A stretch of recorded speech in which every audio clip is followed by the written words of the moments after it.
Hey guys! Tonight, we slip into swirling silver mist, pressing our palms against damp cedar beams as lanterns flicker like shy fireflies beyond the sliding doors of a hidden samurai tea house. You taste the crisp dawn air like green tea on your tongue, hear the faint creak of tatami under unseen feet, and catch the scent of charcoal mingling with dew. It's so serene, you probably won't survive this level of calm without succumbing to a nap, or at least a mild existential crisis about leaving your phone behind. So before you get comfortable, take a moment to like the video and subscribe, but only if you genuinely enjoy what I do here. Post your location and local time in the comments below, so I know where you're tuning in from. Now dim the lights, maybe turn on a fan for that soft background hum, and let's ease into tonight's journey together. You slip through mist-bound alleys just as dawn's first pale light brushes lacquered eaves. The narrow lane pinches you between moss-covered stone walls and a cluster of bamboo making each breath feel sacred. Your slippers whisper on damp flagstones colder than your brain feels before coffee, a fact worth savoring, even if you're not a morning person. In the Edo period, tea houses began sprouting around 1600 as quiet retreats for samurai seeking solace after battle. If you've ever worn wool socks in a sauna, this is far more soothing. The heavy wooden gate swings open with a low groan that sounds like a groggy neighbor being woken far too early. Inside, paper lanterns sway just enough to cast dancing shadows across the tatami mats, inviting a sense of calm you probably won't survive without nodding off. A narrow corridor beckons, lined with cedar posts, still bearing the faint scent of incense from last night's closing ritual. You knock once, twice, and a small sliding window creaks open, revealing a black-robed apprentice who offers a curt bow. He's quiet as code, but rumor has it some masters once slipped secret messages into the polished tea bowls, a quirky fringed tidbit that spices the ceremony like matcha enhancing water. As you step inside, the room feels suspended in time. The floorboards are a mosaic of straw and wood grain, each panel edged in gold leaf that catches stray lantern light. You catch a hint of pine smoke drifting from the hearth, a reminder of charcoal used before electricity even existed. Historians still argue whether the ritual was originally intended purely for spiritual contemplation or subtly structured as political negotiation among rival clans. But honestly, you're here to pretend you have all the answers. A single low table holds a simple tea set. No flashy lacquer or gilt here, just a weathered chawan, a slender whisk, and a cloth that looks like it's been used for centuries. At the center, the tea master appears with deliberate calm robes folding around him like a living sculpture. He doesn't introduce himself. Formality is the point. Instead, he arranges the utensils with quiet ceremony: a dull bronze kettle, a bamboo ladle, a whisk carved from a single stalk. You can almost taste the history in each groove matcha. Ceremonies became refined under Sen no Rikyu in the late 1500s, shaping Japan's aesthetic sensibilities to this day. Watching him, you realize disposal of trivial tasks has never looked so elegant. And don't worry, no actual matcha gods were harmed in the making of this ritual. That's just my coffee-fueled bedtime shtick. Before tea making begins, a hush settles so thick you could slice it with that whisk, resting at your elbow. You catch yourself adjusting an invisible tie on your kimono, even though you're wearing pajamas. You're that invested. A breeze drifts through the open window and carries the murmur of a distant temple bell harmonizing with your own heartbeat. Nearby, a tiny bonsai perches on a ledge, its branches twisted like ancient memory. Some claim those bonsai are over 200 years old, a nod to Edo's horticultural obsession, while others whisper that a few were trained by wandering poets to whisper verses at midnight. Then the master gestures to the kettle where water slowly murmurs. You lean in, noticing how each bubble forms before bursting like impatient thoughts. Drawing water from the kettle under bright green powder is more delicate than diffusing a bomb, though less lethal. Whisking begins a soft tisk tausk that sounds oddly like applause from an invisible audience. Your arm aches after a few strokes, proof that mastering this art takes years, like bench pressing tranquility. By contrast, your posture is probably less zen than a startled raccoon. But hey, no judgment. You only sign up for yoga when someone bribes you with snack food. The tea bowl, now frothy and jade-colored, arrives at your place. You bow, lift it with both hands, and rotate it exactly 3 times, no more, no less. Each revolution is a silent thank you to the earth, to ancestors, and to caffeine for making mornings tolerable. You sip. The blend is grassy, a whisper of umami that roots you in the room. That flavor derives from tea leaves ground by stone mills introduced in medieval China, another nugget you'll drop at your next trivia night. You pause, savoring each note, while light jokes about matcha latte stains dance at the edge of your mind. As silence returns, you nibble on a seasonal, sweet, delicate mochi infused with sakura petals that melt like blush on your tongue. Such confections trace back to high-end aristocrats who prized floral motifs in food. Yet rumor has it, one eccentric lord demanded candy shaped like his favorite mythical fish, a fringe extravagance that had confectioners chasing coy patterns for weeks. You chuckle softly, imagining pastel fish mochi bobbing in a bowl of tea. The taste and texture merge with quiet, and you wonder how you fit into this ritual tapestry. A wandering soul, craving both calm and a good midnight snack. Finally, the master settles a tiny bell on a lacquered tray and strikes it just once, its resonant tone echoing like a soft exhale. This marks the ceremony's contemplative pause, inviting reflection on impermanence as delicate as cherry blossoms drifting through spring. Each echo reminds you of that distant temple bell from earlier and ties everything together.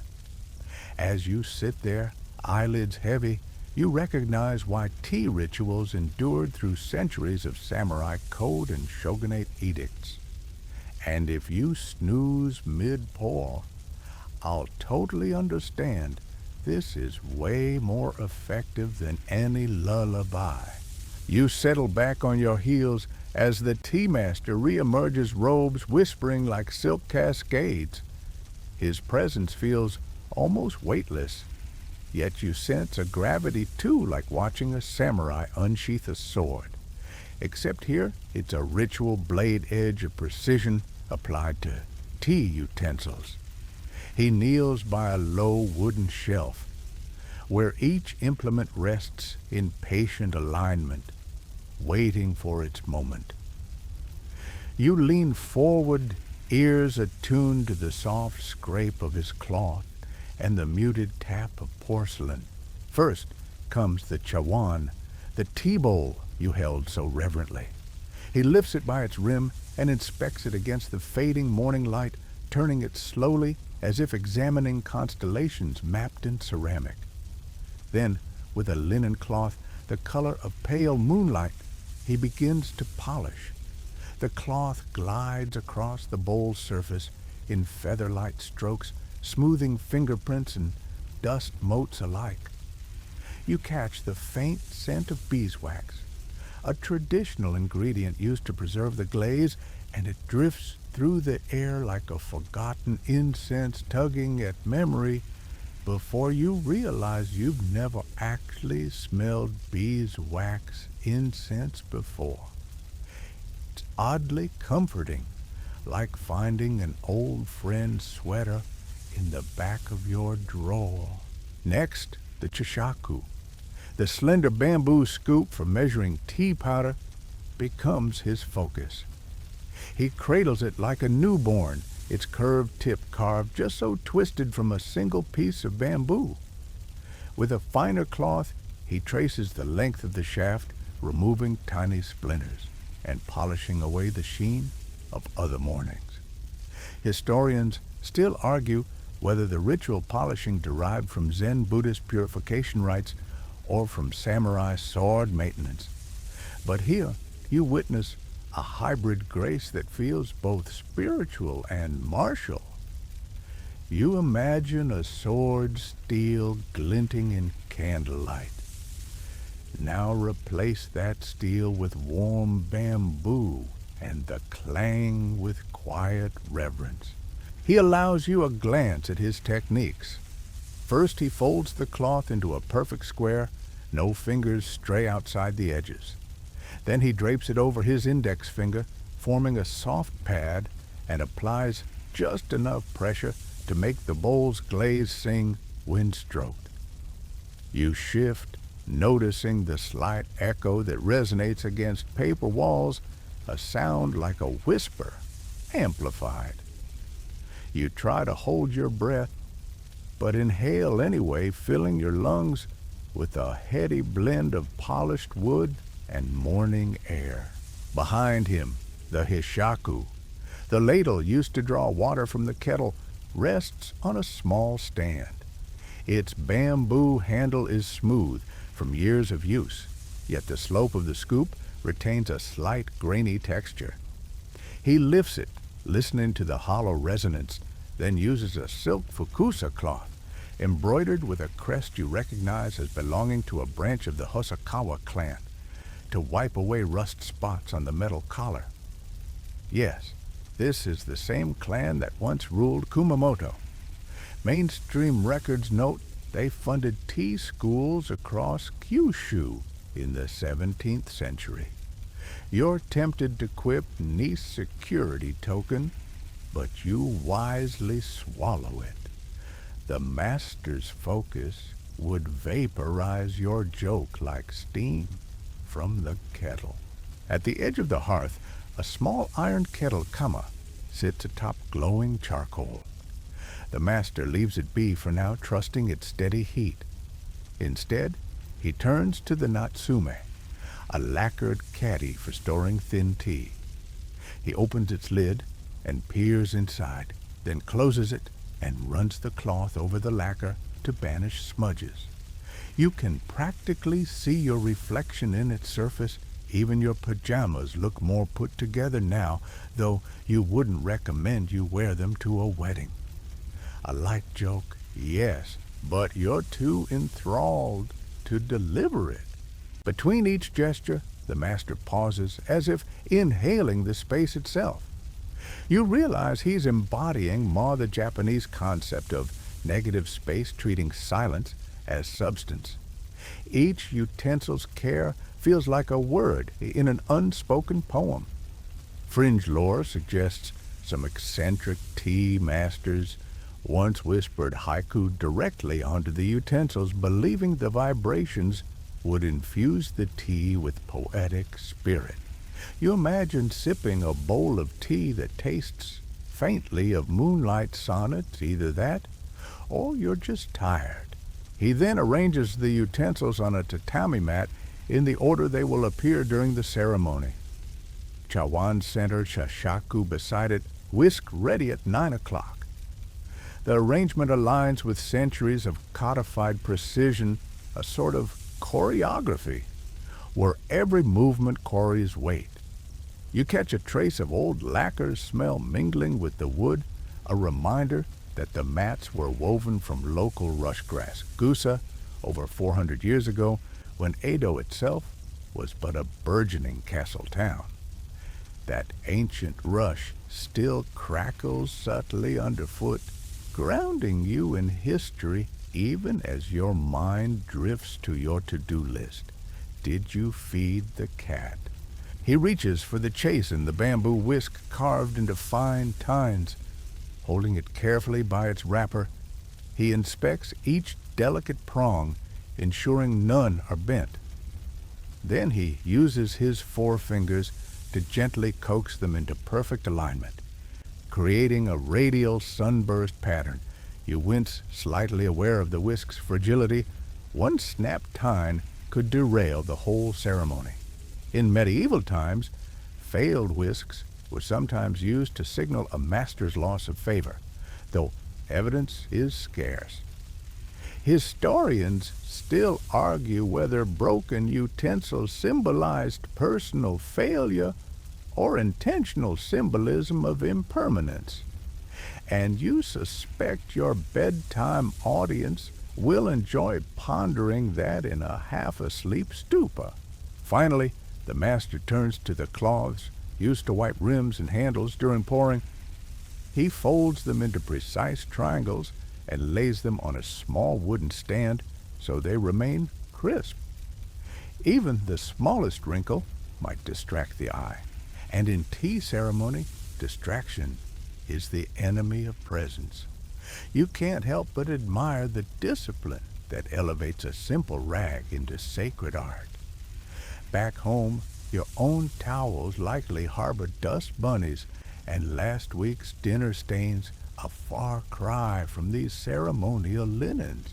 Throughout this entire process, the master remains quiet, as if his focus is a private chant.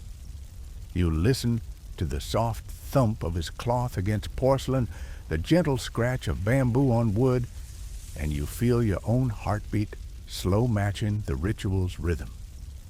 You might be a city dweller used to honking horns and group chats pinging at 3 a.m., but here you discover how silence itself can be a sanctuary.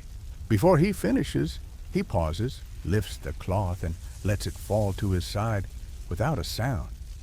Then he bows ever so slightly, acknowledging the utensils, his silent companions. You realize that polishing is not just about aesthetics or hygiene. It's an act of devotion, a moment to honor the lineage of tea masters before him stretching back to Sen no Rikyu in the late 16th century.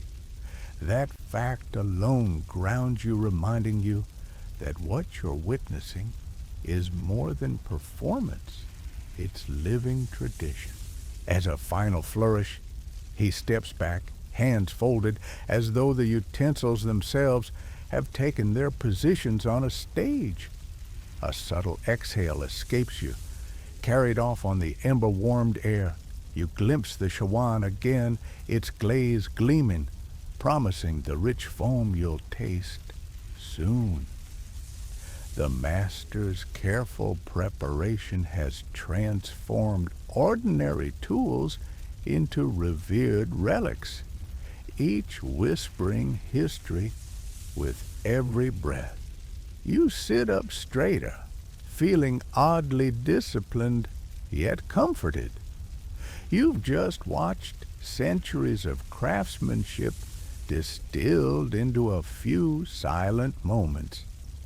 And if that doesn't lull you into a gentle dream, nothing will.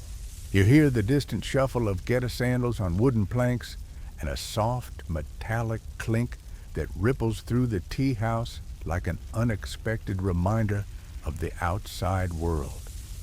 As you turn, the sliding doors glide open, revealing a line of samurai in lacquered armor, shoulder plates gleaming like obsidian shards, helmet crests shaped like soaring hawks. They step inside with practiced grace, the echo of their footsteps muted by the tatami and the lingering scent of that beeswax-polished chawan lingering in the air. You feel a flicker of curiosity. These warriors who once patrolled dusty highways in search of duels now approach a tea ceremony as though it's the fiercest battle of all. Mainstream accounts note that during the Edo period 1603 to 1868, the samurai class transitioned from battlefield commanders to bureaucratic officers under Tokugawa rule. Yet they retained the daisho two swords, katana and wakizashi, as a symbol of status and honor. You spot both strapped to the hips of each guest. The blades rest quietly in silk wrappers, their steel hidden from sight, but omnipresent as silent guards. You probably wouldn't want that much bling hanging off your waistband, but then again, your pants don't come with a battle-ready backup plan either. One samurai pauses, removes his kabuto helmet, and sets it on a woven mat rack. The polished metal sends a stray beam of lantern light dancing across the wall. You notice the faint groove of a family crest etched into the metal, perhaps the Tokugawa's triple hollyhock, or a lesser-known clan symbol. Historians still argue whether these crests served purely decorative functions or acted as coded messages between allied houses, a sort of Edo period WhatsApp status update. Either way, you imagine texting your friends an emoji of a crossed swords icon and calling it a day. As each warrior unwinds rigid plating from joints and straps off gauntlets, a warm exhalation of body heat mingles with the scent of green tea and pine charcoal. It's a strangely cozy aroma, almost like opening a bag of teakwood-scented laundry pods.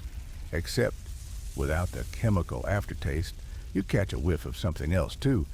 Sandalwood incorporated into shoulder padding to counteract the iron tang of sweat. Fringe scholars speculate that some samurai applied Under Armour talcum mixed with powdered orchid petals, hoping to mask battle stink, an early form of cologne that probably didn't make it into any Michelin-starred guide. One by one they kneel at the edge of the tatami, placing their swords beside them, horizontally blades facing inward. You note how the wakizashi, shorter length, almost looks comically undersized next to the long katana, like bringing a screwdriver and a butter knife to a sword fight. Each sword's hilt is wrapped in silk cord braided into patterns that speak volumes about the owner's wealth and taste. The silk threads shimmer subtly under the lantern light, a humble reminder that even hardened warriors appreciated a bit of luxury. Your gaze drifts to a low alcove where a fresh scroll hangs, inked with calligraphy, that reads, Hei Jing Jingji wa Kei Se Jaku, harmony, respect purity, and tranquility. You remember that distant temple bell from earlier sections, a sound that once echoed across your eardrums and now seems perfectly at home here. That bell's resonance and the silent promise of this scroll create a dual echo in your mind, one of the physical world outside and one of the inner peace awaiting each guest. A samurai guide wearing simpler robes over his half-armored frame steps forward to welcome newcomers. His voice is low and calm like warm honey drizzling over a sumi ink painting. He directs each warrior to the designated spot points to a small lacquered box, holding hand towels scented with cherry blossoms, and quietly reminds them of the ceremony's pace. No sudden movements, he whispers, as if Mondays at the office taught him the virtue of anticipating chaos. You smile imagining your own boss whispering no sudden movements before the weekly report. Every guest bows in unison at the guide's instruction, a synchronized gesture so precise it could be a military drill. Yet here it feels organic, almost effortless. The guide then gestures toward the hearth, where charcoal embers still glow softly beneath an iron kettle. One by one, the samurai unroll small silk mats and situate themselves around the hearth, aligning shoulders in perfect radial symmetry. You feel like the sun at the center of a solemn court, watching the ceremony's gravity coil around you. As the last warrior settles, the sound level falls to a hush that hums in your ears. Even the tea house's paper walls seem to lean closer, waiting. The guide picks up a thin wooden box, the shē containing thick matcha tea, and places it center stage beside the kettle. He offers a gentle nod to the master, who remains kneeling in readiness. What ensues is a silent negotiation of presence. Each guest exchanges glances, soft smiles flicker beneath helmet brims, and you catch the twinkle of curiosity in their eyes. You're essentially a fly on a tatami wall, tiny but privy to every breath. Out of habit, you reach to adjust an invisible tie on your imaginary kimono, a callback to the awkward moment in Section 1 when you nearly straightened a tie that wasn't there. The memory makes you grin despite yourself. A single crackle from charcoal reminds you you're still here, still part of this breathing tapestry. You inhale, tasting the cool spring water that was fetched at dawn, so pure that it reminds you of filtered mountain streams more than the tap water you guzzle at home. Now the guide quietly uncovers the sword's hand towels, placing them at each samurai's side. They're folded into neat rectangles, florets of cherry blossom petals pressed within the fibers. You trace the scent, floral, soft, and almost too delicate to sniff at this point.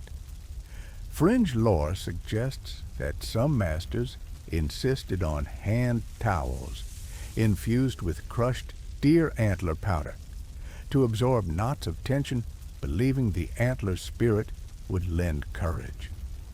You're not sure you'd want to dab deer antler powder on your face, but then again, your stressed office hands could probably use a boost.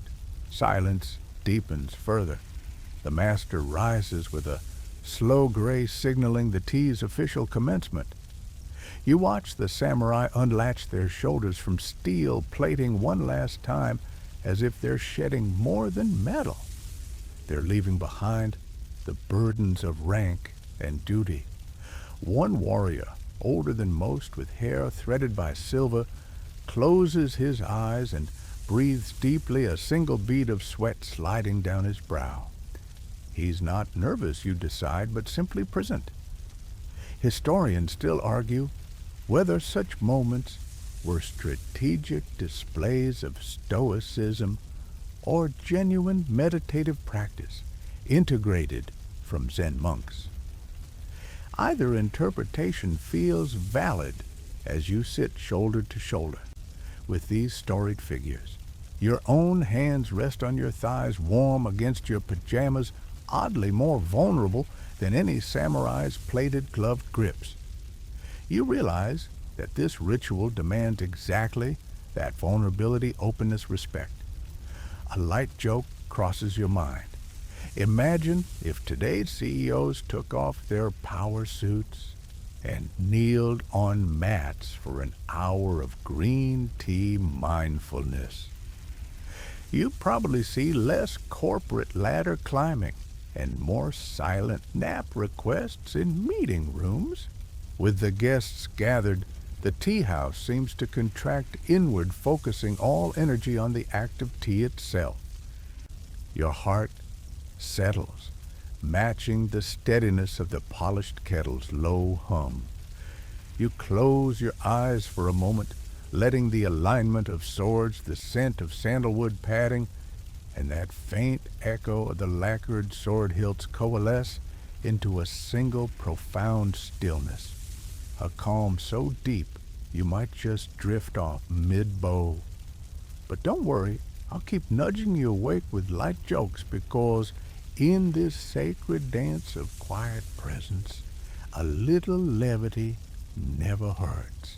You settle deeper into the tatami, feeling its subtle give under your knees as the master reaches for the chawan, that humble tea bowl that's really the ceremony's unsung star. It sits before him like a sleeping dragon, its rough, uneven surface whispering of wabi-sabi beauty in imperfection. You trace the bowl's rim with your gaze, noticing gentle ripples in the glaze where the clay's fingerprint left a signature. Centuries ago, potters in Raku village began crafting these bowls for tea masters, valuing spontaneity over symmetry, a mainstream fact that shaped Japanese pottery from the 1600s onward.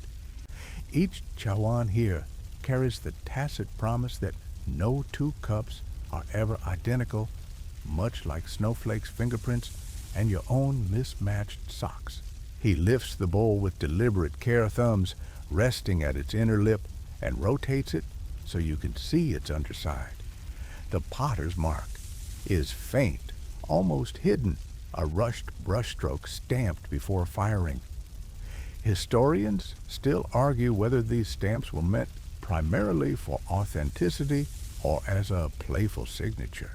But either way, you imagine a rebellious potter sneaking a small swirl into each piece like a secret wink at future tea drinkers. You probably wouldn't survive a trial firing without cringing at the risk of cracking your own cherished mug. But here, the unpredictable kiln flaws are part of the magic. Next, the chashaku. The bamboo scoop that measures your matcha dose draws your attention. You watch as the master plucks it from its silk-wrapped cradle, the bamboo's natural curve echoing the curve of the tea bowl. He cradles it like a precious heirloom, as if it's the last dessert fork on earth. In fact, each chashaku is carved by hand from a single bamboo stalk, a practice dating back to the Muromachi period in the 15th century, when tea masters prized the connection between plant and utensil. You can almost feel the stalk's growth rings under your fingertips, connecting you to that long-ago bamboo grove, swaying in a gentle breeze. With the chashaku in hand, the master measures exactly 3 scoops of vibrant green powder, no more, no less. You watch the slender scoop dip into the natsume, rising with a tiny mountain of matcha that shimmers like fresh pollen. You probably wouldn't survive using that exact precision when measuring baking soda for your next home science experiment. But today's focus is unwavering. A light joke flits through your mind. Imagine if your kitchen measuring spoons demanded the same reverence. Please treat me gently or face the wrath of under-leavened muffins. Your gaze drifts to the linen cloth, the fukusa, whose very color hints at seasonality. Right now, it's a soft gray-blue chosen for early spring ceremonies. In autumn, you'd see deep ochre or amber. Fringe lore suggests some eccentric hosts once dyed their cloths, using crushed dragonfly wings to capture iridescence, a rumor so bizarre you almost expect to find tiny insect carcasses when you fold it. You resist the urge to inspect for beetle shimmers, though. Instead, you admire how the cloth drapes over the master's hand as he performs the symbol-laden ritual of purifying each utensil bowl scoop whisk cloth itself. The movements form a flowing choreography: lift, fold, swipe, each step as essential as exhaling air. He begins with the chawan. He wipes the rim 3 times each stroke, deliberate, flowing outward as if sending ripples into still water. You catch a faint whisper as the cloth brushes the ceramic edge like a soft sigh. Then he passes the cloth to his left, not dropping a single fold. It's a silent whisper of meticulousness. You probably wouldn't survive the judgmental glare if you botched that in a Michelin star kitchen. But here, it's pure poetry. The chashaku follows. He unfolds the cloth precisely into a rectangle, places it under the scoop's handle, and sweeps up to the tip to remove any stray powder. You notice the cloth's subtle texture woven so tightly that a stray tea powder particle can't hide. Fringe scholars still argue whether the cloth's weave pattern originated as a durability measure or as a coded message between tea schools. But the effect is undeniable. It elevates a humble rag into a symbol of respect. Now the chastened, the bamboo whisked with its slender tines. He picks it up and fans the tines open like ancient scroll pages, inspecting each one. Too many whisk bristles touching your lips would taste like a splintered broom, but here the prongs are honed to perfect springiness. He wipes under the wrapper and between each tine, ensuring nothing will alter the tea's silky texture. You lean closer, catching the scent of fresh bamboo, earthy green and alive. It reminds you of new earbuds straight from the factory, only more natural. At each step, a studious hush blankets the room. Even the distant clink of samurai armor from Section 3 feels subdued now, as if the utensils themselves demand undivided attention. You tune in to every micro sound, the soft toll of charcoal settling in the hearth, the exhale of the master's breath, the faint rustle of his sleeves. It's an ASMR moment so potent you almost reach for a record button. If only you hadn't surrendered your phone at the entrance. As each utensil takes its place, you realize they form a silent family. The chawan cradles the tea, the shashaku measures its soul, and the whisk coaxes it to life. The cloth purifies their union. Together, they become a seamless meditation, a testament to centuries of refinement. Mainstream accounts credit Sen no Rikyu for codifying these steps in the late 16th century, shaping the tea ceremony's symbolic language that endures today. For a quirky twist, some whispers claim that during a particularly grand ceremony, a tea master once commissioned a silver chashaku encrusted with tiny gemstones to impress a powerful daimyo. It sparkled so much that guests complained they couldn't focus on the tea. Talk about first world problems. Historians still argue whether that ostentatious scoop was ever used in a genuine ceremony or was purely a court extravagance. But the legend persists as a cautionary tale against showy excess. You might be tempted to joke that today's influencers could learn a thing or two. Sparkly utensils have a better chance of going viral than the humble bamboo scoop. But you hold back, enthralled by the master's unwavering attention. You sense that each gesture is a dialogue with the past, an unbroken chain linking potters, monks, warriors, and patrons across time. Just as you begin to feel you could recite these gestures in your sleep, the master performs a final sweep around the tray, aligning each utensil so that their handles point toward the hearth, forming a perfect radial symmetry. It's a visual metaphor for unity. Tea, host, guest, and space all converge toward one focal point. You almost expected a mini fireworks display to follow, but instead there's only the soft glow of embers.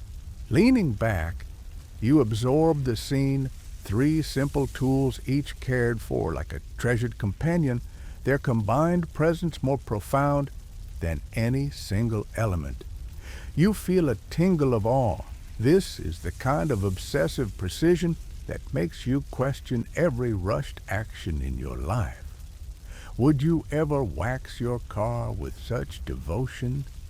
Probably not, but hey, at least your car runs. As silence settles again, you recall that earlier you almost teased about underleavened muffins. Now you realize how the ritual's precision turns the mundane into the sacred. What seems like over-the-top fussiness is actually a mindful practice that honors the material, the moment, and the people sharing it. Your heart echoes the ritual's rhythm, beating in time with every polished rim and measured scoop. You're wide awake, yet lulled by purpose, a delightful paradox. When the master finally bows his head, signaling the end of this stage, you exhale, feeling as if you've just attended an intimate lecture on elegance itself. You straighten, slightly ready to venerate these utensils with your own tentative movements in the upcoming serving stage. And if that doesn't lull you into a comfortable daze, then at least you've got the bedtime ritual down, precision presence, and maybe a dash of late-night snack regret. You follow the apprentice out through a half-open shōji screen, stepping into a gravel courtyard still slick with dawn's first dew. The air carries a chill thicker than your favorite hoodie on laundry day, and you can almost hear each droplet quiver on the pine needles above. He leads you past a stone lantern whose flickering ember still holds last night's quiet embers, and you trudge along a winding path of pebble mosaics that crunch satisfyingly underfoot, an ASMR moment so crisp you wonder why you never recorded your morning walk home. At the garden's edge, beyond a grove of bamboo that sways like a silent choir, stands a weathered spring house built from mossy stones and cedar beams. You probably won't survive this level of pristine solitude without reflecting on your own tap water purchases. But here you are kneeling before a wooden dipper set on a carved stone basin. The apprentice lowers the ladle hishaku into the crystalline pool, and you watch as concentric ripples spread across the surface like miniature Zen gardens in motion. One ripple catches the lantern light, turning liquid silver before it fades back to black. Water for tea ceremonies has always been more than just H2O. Mainstream accounts note that during the Edo period, tea masters often sourced their water from springs near Uji, prized for its mineral balance and purity lending matcha, its famously clean taste. Some records even show that the shogunate regulated water usage to prevent over-harvesting sacred springs, treating them almost like imperial treasures. You can almost taste the history in that cold, clear liquid, no artisanal filter needed. The apprentice pours water into a small porcelain cup for you to sniff before tasting. You lean in, inhaling notes of moss and granite earth tones, so vivid they almost sound like a bass line at a coffee house open mic night.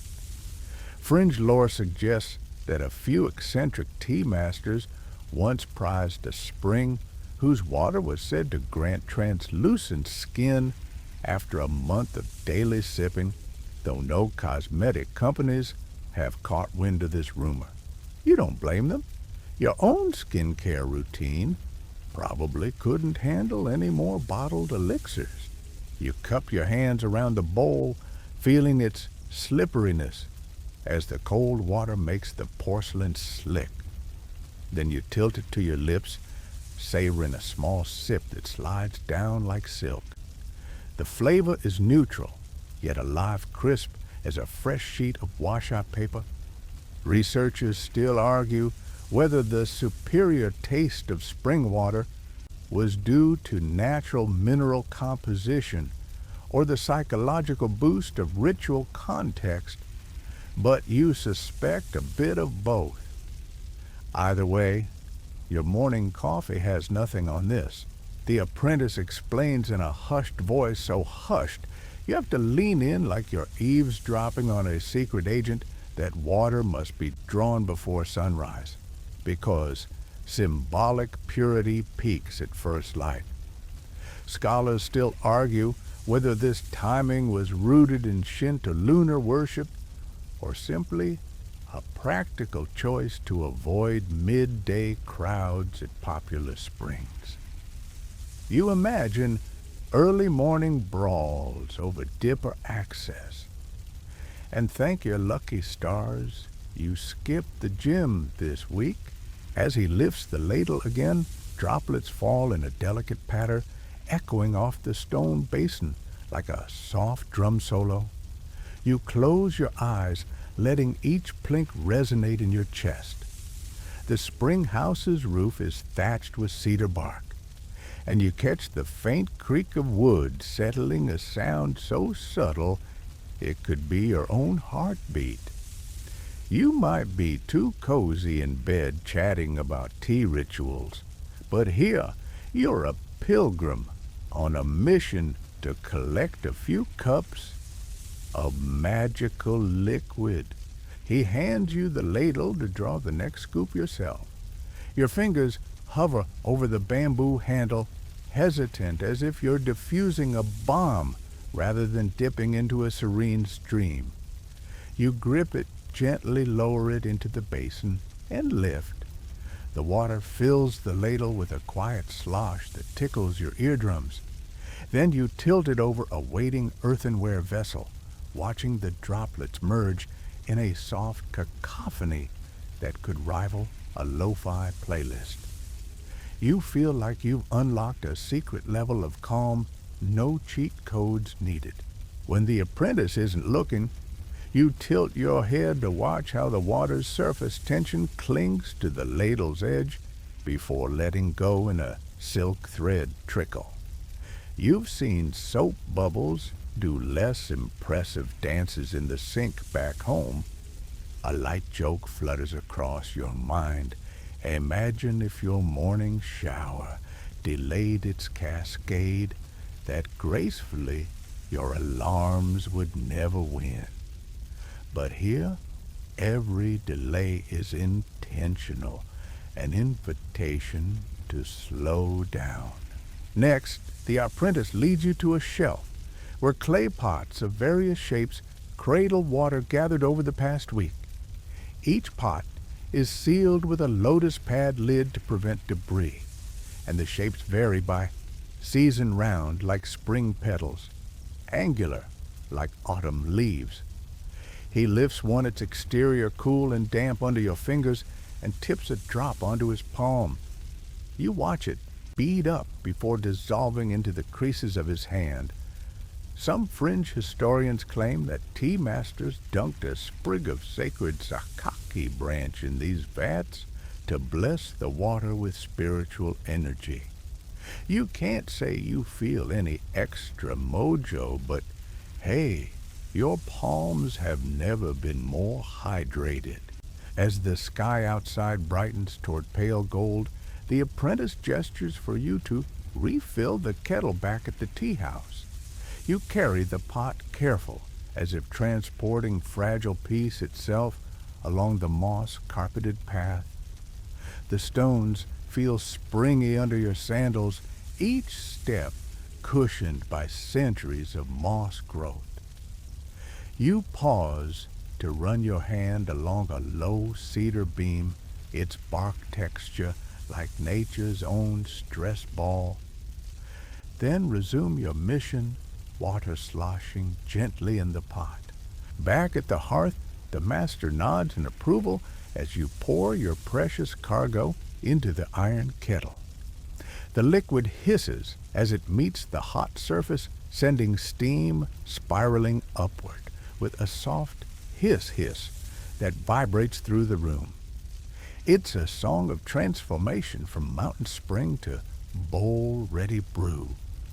Historians still argue whether the kettle's original shape was designed for efficiency or purely aesthetic harmony, but its rounded belly and narrow spout deliver a perfect pour regardless.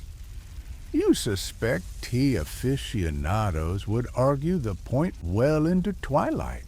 You stand back watching as the master stirs the charcoal embers, coaxing them from ember to flame in a silent choreography. The tea's final success hinges on this water, and you're proud of your part in the performance, even if your only CV entry reads Amateur Tea Hut Assistant. A joke clicks in your mind, next to job interviews demanding 5 years of relevant experience. How do you list survived a pre-sunrise samurai tea water run? Probably under unique skills, right? The kettle begins to sing a low gurgling whistle that crescendos into a soft trill. You inhale, tasting its promise, pure water meeting heat, ready to merge with matcha. You realize how every detail from the spring's geology to the kettle's curve contributes to a single sublime moment in the ceremony. Taking a final breath, you prepare for the next stage, knowing that without this water, even the finest matcha would taste like regret. And nobody wants regret-flavored tea before bed. You settle before the low table again, feeling the cool heft of the chawan cradled in your palms. Steam curls skyward like lazy spirits carrying the first notes of an herbal overture. The master lifts the chastened the bamboo whisk with the care of someone handling a newborn bird, and you mimic his steady wrist fingers, trembling just enough to remind you you're alive. Your pajamas rustle against the tatami, a soft reminder that you traded morning coffee for centuries-old ceremony. And trust me, matcha doesn't come with a refill button. First, you tilt the bowl ever so slightly, aligning its mouth toward the hearth's glow, and dip the whisk into a shallow pool of spring water, soaking the tines until they fan out like a tiny porcupine in happy mode. The grapes of steam cling to each prong, and you inhale the green vegetal aroma. Mainstream accounts note that the invention of the modern tea whisk dates back to the late 1500s, when Sen-no Rikyu's disciples refined its design to maximize foam, because nothing says zen like a cappuccino effect in a rustic bowl. You feel oddly proud of sharing foam appreciation with a 400-year lineage. As you begin to whisk your wrist pivots in quick M and W strokes back and forth, creating a soft tsk, tsk, tsk that tickles your ears. It's ASMR gold, no YouTube algorithm needed. Each stroke dissolves powder into water, transforming dusty clumps into a silky suspension. You might be thinking, this is exactly like stirring pancake batter, but with more existential undertones and fewer blueberries. Historians still argue whether the whisk's original motion imitated the flick of a crane's wing.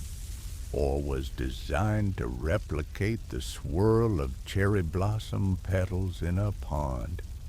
And honestly, both explanations sound poetic enough to justify a sabbatical. Your strokes accelerate, and froth blooms across the surface in tiny lattices like a green coral reef at dawn.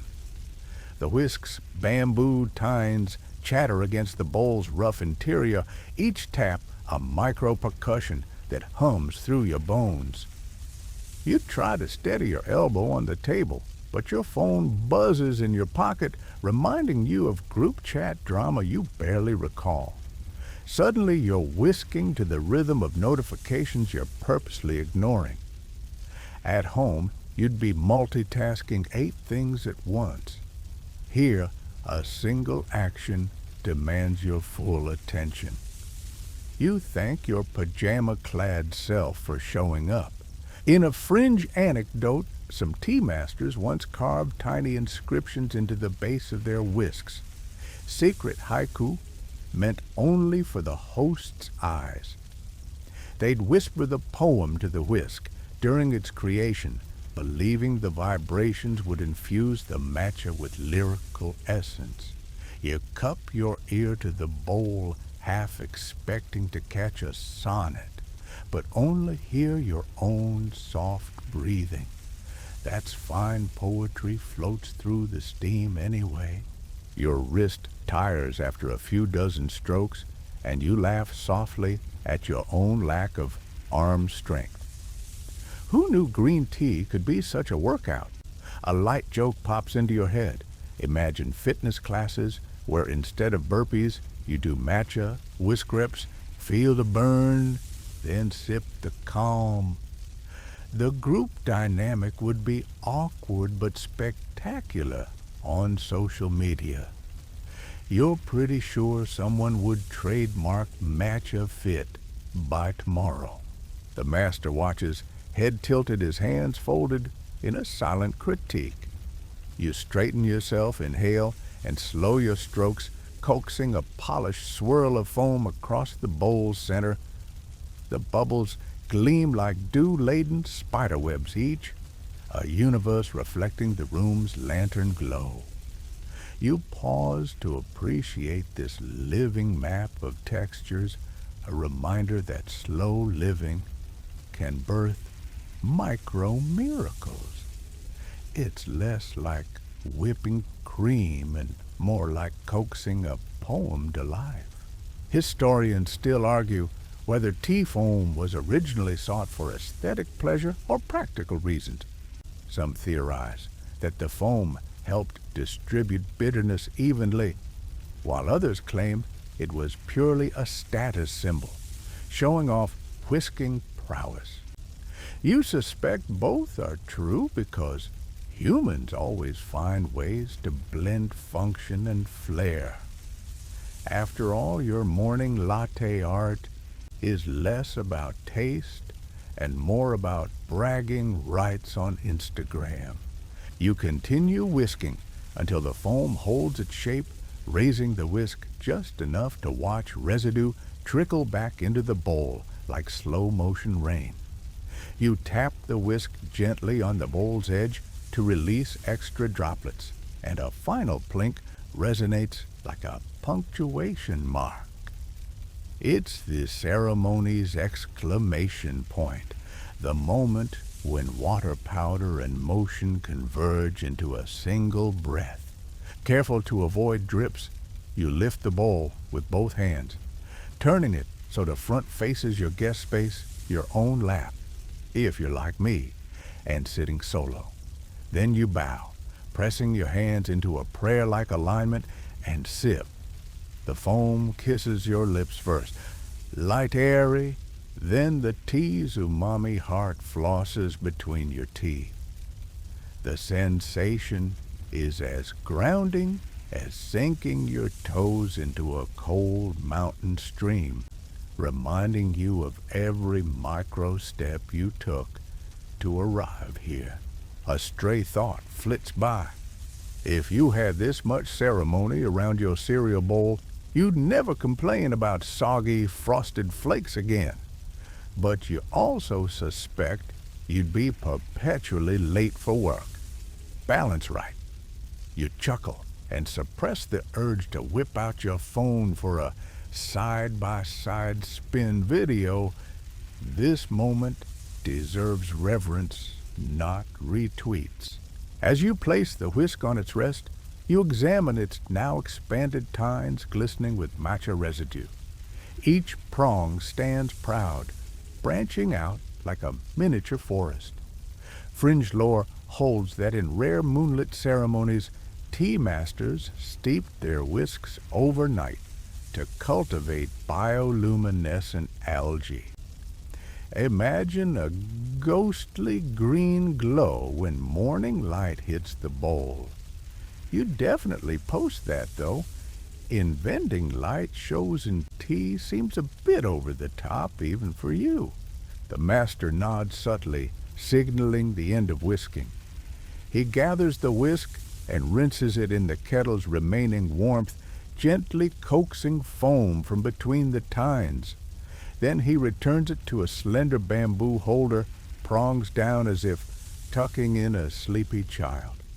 You watch the tiny droplets roll off, shimmering like tiny pearls, and you realize how much intention resides in every gesture. Your own whisk sits beside you now, a testament to your half-formed mimicry. You feel a swell of connection to the master de samurai who once used this ritual to steel their minds before battle to everyday folk who found peace in ordered motion.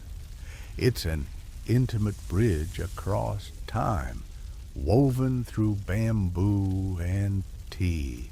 You exhale, letting the room's quiet breath wash over you, your hands still tingling from whisking you. Replay the sensation, the tickle of bamboo, the hum of the bowl's rim, the foam's cool caress on your lips. You're both relaxed and alive, caught between rest and awakened focus. In this suspended moment, you acknowledge that even the simplest tool, a whisk, can carry worlds within its tines. And if nothing else has lulled you into a whispering drowse, then at least you've earned the right to dream of coffee-free mornings in a cozy, centuries-old cottage tea house. You bow with measured grace and lift the tea bowl toward the first samurai guest, feeling the familiar weight of chilled porcelain in your palms.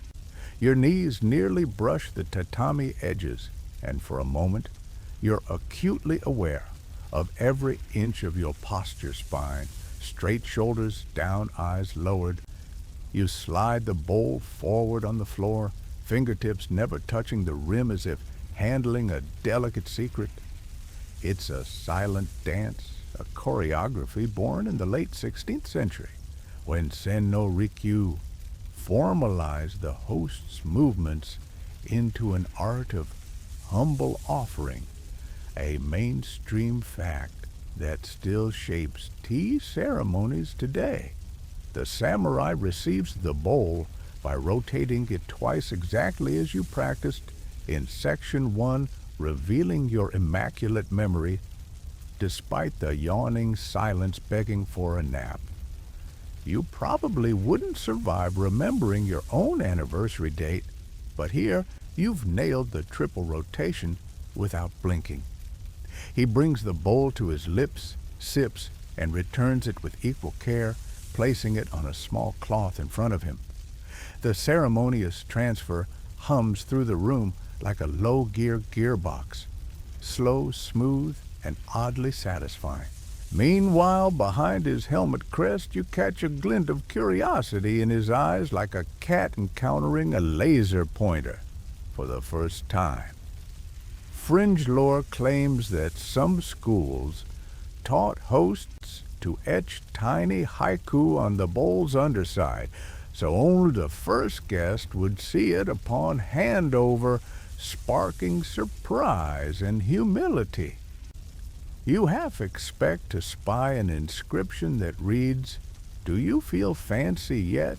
But alas, no such cheeky poetry appears. You move to the next warrior, sliding the shawan forward with identical precision. You recall the faint echo of that temple bell from Section 1, now muted by the weight of ritual focus. Historians still argue whether the host's methodical pace was meant to mirror the measured cadence of monastic chants or to lull rival lords into polite submission. Either way, you're convinced that this is the slowest but perhaps most dignified rush hour imaginable.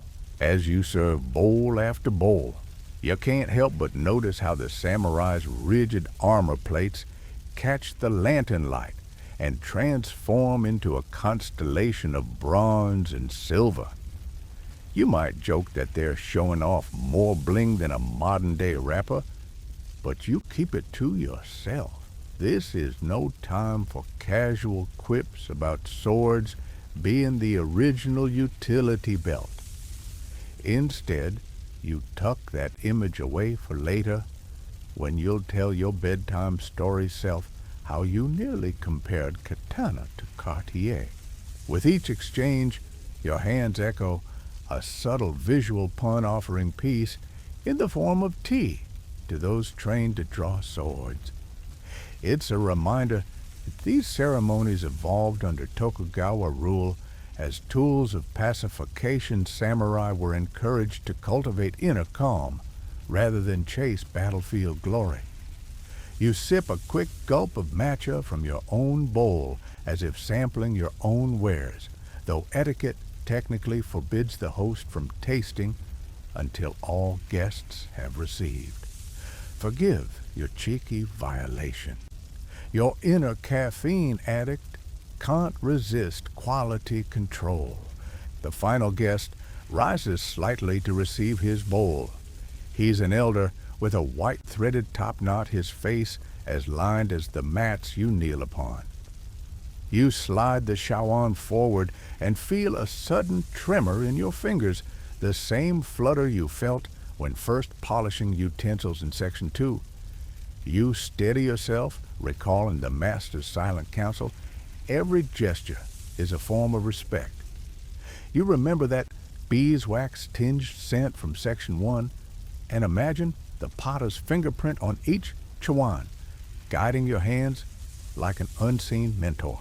Once every samurai has received tea, you nestle the remaining bowl beside the master's hearth and step back, bowing low until your forehead nearly grazes the floor.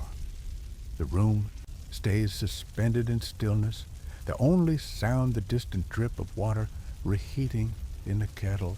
You probably wouldn't survive a yoga class insisting on this level of bendy reverence, but here it feels like coming home. The master now moves to present the kaiseki sweets, seasonal sweet accompaniments in miniature form, but his nod signals the end of your hosting duties. You rise on shaky knees, feeling the echoes of every bow stretch through your spine. You exchange a furtive glance with the apprentice who first guided you to the spring house in Section 5, and he offers a subtle thumbs up quietly to preserve serenity.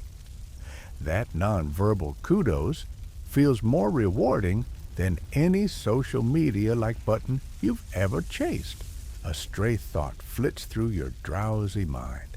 Imagine if today's board meetings required participants to kneel and exchange tea instead of PowerPoint slides. You'd see fewer sweatpants in the Zoom gallery and more genuine eye contact, though probably more ninja kicks when time zones clashed. You stifle the joke, aware that discipline reigns supreme here. As you sink back onto your heels, you sense the tea's warmth lingering in your hands, a tactile echo of every careful transfer. Each bowl's jade hue seems to glow against the tatami's muted pattern, a beacon of communal calm. You breathe deeply, savoring how this act of serving has transformed into a silent vow of mutual respect, guest and host, entwined in a moment that transcends rank and era. In the final hush, you recall the assassination attempt on a warlord that was allegedly thwarted during a tea ceremony, an incident that mainstream sources place in 1642. Some fringe accounts even claim the conspirators whispered plans into a ceremonial scroll hidden beneath the hearth before the master ever entered the room. Historians still argue whether this tale is fact or a rumor spawned by rival tea schools to add intrigue. Regardless, it underscores that tea was never just a beverage. It was a stage for power plays and poetic whispers alike. You exhale, feeling your own heart settle. The weight of the swords at your guests' sides feels lighter than the bowl in your hands. You rotate your gaze from the chowan back to the glowing embers, ready to partake in the next chapter of ritual, savoring the tea and reflecting on impermanence. And if that doesn't lull you gently toward slumber, at least you've earned bragging rights for a serving style more precise than any Uber Eats driver. You sit back, still catching the lingering warmth from your final serving as the master reaches for a low lacquered tray, carrying an array of seasonal sweets kashi, each piece a miniature artwork. You sense the transition. The tea's grassy bitterness gives way to sugar's gentle embrace. It's like swapping your headphones from a mindfulness app to a lo-fi beat. Suddenly, the room feels a touch more playful. Mainstream records note that kaiseki sweets became integral to the tea ceremony by the mid-Edo period around the 18th century, when confectioners in Kyoto specialized in wagashi to complement matcha's flavor profiles. The first sweet is a delicate pink narikiri molded into a cherry blossom petal. You reach for your small wooden pick, tracing its pointed end along the petal's curve before lifting the morsel towards your lips. The soft dough yields like a cloud, releasing a faint fragrance of white bean paste subtly tinted with plum essence. You probably won't survive this level of dainty delicacy without nibbling too many, but manners demand one piece at a time. A light joke flits through your mind. Imagine calling your local bakery demanding plum-scented cloud donuts. You'd either sound like a trendsetter or a low-carb rebel. Next, the tray reveals a tiny yokon rectangle glistening like polished amber. This sweet jellied treat, made from red bean and agar, dates back to the Muromachi era, when Zen monks adapted Chinese jelly recipes to Japanese tastes. It's firmer than the narikiri, yet melts smoothly across your tongue, leaving a lingering depth of earthy sweetness.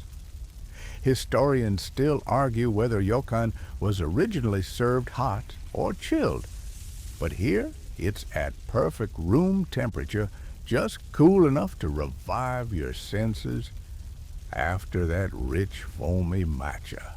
You take a sip of water to cleanse your palate, an echo of the spring house flow from Section 5, and notice how the swampy green aftertaste of the tea recedes like bad Wi-Fi signals during a storm. Fringe lore suggests that some tea masters once hid a tiny pinch of gold leaf in their yokin, believing it lent auspicious energy to the gathering. You imagine the gilded surprise glinting in your mouth like a fortune cookie gone deluxe. You can't say it'd improve your dental plan, though. The third sweet is a sink-in-your-fingers piece of Corinto, a deep-fried dough twisted into irregular sticks and coated in dark brown sugar. It crunches under your teeth with the satisfying resistance of biting into polished autumn leaves. Originating in the late Edo period as a commoner's treat sold at street stalls, Corinto made its way into high ceremony because someone decided burnt sugar and wheat deserved aristocratic respect. You taste notes of molasses and roasted grain so robust it reminds you of that stout beer you once regretted ordering at brunch. A fleeting joke crosses your mind. If only your dentist charged by crunch instead of cavities, you'd be a millionaire by now. On the tray's far corner sits a small mound of kuzumochi dusted with kinako powder. The pastel beige mound feels cool against your finger before you pop it into your mouth. It jiggles, slightly wobbling like a jellyfish caught in slow motion. Kinako roasted soybean flour adds a nutty, toasty accent that balances kuzumochi's gentle chew. Fringe scholars still argue whether kuzumochi originally derived from kudzu root or was a later confectioner's innovation mimicking natural starch cakes. Either way, its texture is so otherworldly, you briefly wonder if you're chewing on marshmallows made by forest spirits. Between each bite, you notice the tea house's light shifting lanterns casting a warmer hue as smoke from charcoal drifts in delicate tendrils. The distant samurai armor gleams faintly, turning their silent silhouettes into soft sculptures. You're reminded of the precise palette you assembled in Section 4, where utensils formed a visual symphony. Now these sweets add notes of color and texture to that harmony. With every confection you sample, the master offers small bows, acknowledging your enjoyment without interrupting the flow. You follow suit, bowing modestly from the waist. Before selecting the next treat, there's an unspoken rule: appreciation through gesture. No words, just silent applause of the palate. As you savor the kuzumochi's final chew, you glance at the youngest samurai, barely 20, slurping matcha with bright-eyed enthusiasm. He bites into a piece of narikiri, and the corner of his helmet creaks as he smiles, an almost audible sound that breaks the room's reverent stillness. You flash a knowing grin. If he can hide joy beneath armor plates, so can you beneath your sleepy facade. A scholar's debate echoes in your mind. Some argue that wagashi artisans imbued each sweet with symbolic seasonal significance. Cherry blossom for spring, maple leaf for autumn, while others claim it was purely aesthetic to match kimono patterns worn by guests. You lean toward both being true. Humans have always seasoned function with flourish. You imagine today's pastry chefs staging Instagrammable seasonal donut shapes. Perhaps the peanut butter and jelly croissant is just modern ryokan in disguise. Finally, the master rearranges the tray, removing empties and polishing the lacquer until it gleams like obsidian. He sets it aside and picks up the chawan, signaling the final interaction between tea and treat. A slow sip of water, a reserved bowl, and the ceremony moves onward. You exhale, tasting sugar starch and memory dancing on your tongue. You sit quietly as the last confection vanishes, the subtle weight of satisfaction settling in your stomach. In this ritual, every morsel is more than candy. It's an exclamation point on centuries of hospitality and artistry. And if that doesn't lull you gently into a dream of sugar plums and samurai, then at least you've experienced dessert with the kind of finesse that makes birthday cakes at home feel like microwave popcorn. You sit back on your heels, feeling the tatami's gentle spring beneath you as the master reaches for a small bronze bell perched near the hearth. His fingers curl around the bell's slender handle, lifting it as though preparing to summon a ghost. Instead, he delivers a single sonorous toll that vibrates through the tea house like a whispered secret.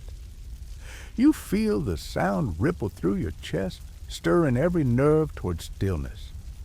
Silence falls in its wake, so dense you could press your hand into it and leave a print. In Edo's tea houses, bells like this one were introduced in the early 17th century to mark the transition between ceremony stages, ensuring guests didn't drift into chatter too soon, a mainstream fact that demonstrates how etiquette and timekeeping often went hand in hand. The bell's tone, low and resonant, was tuned to carry across paper walls without startling nearby residents.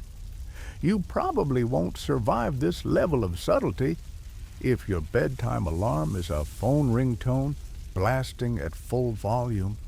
But here, each decibel is measured, curated, cherished. As the echo fades, you notice the flicker of lantern light softening against the sliding screens. The fire's glow surrenders to the hush, making shadows deepen until the room feels like a living ink painting. You catch the faint scent of burnt pine from the charcoal hearth, mingling with the floral hint of last night's incense, an aroma so precisely balanced you wonder if someone bottled it for aromatherapy. Fringe lore suggests that one eccentric master once scented his hearth with crushed orchid petals to coax poetic visions from guests. You doubt modern spa retreats can top that level of olfactory extravagance.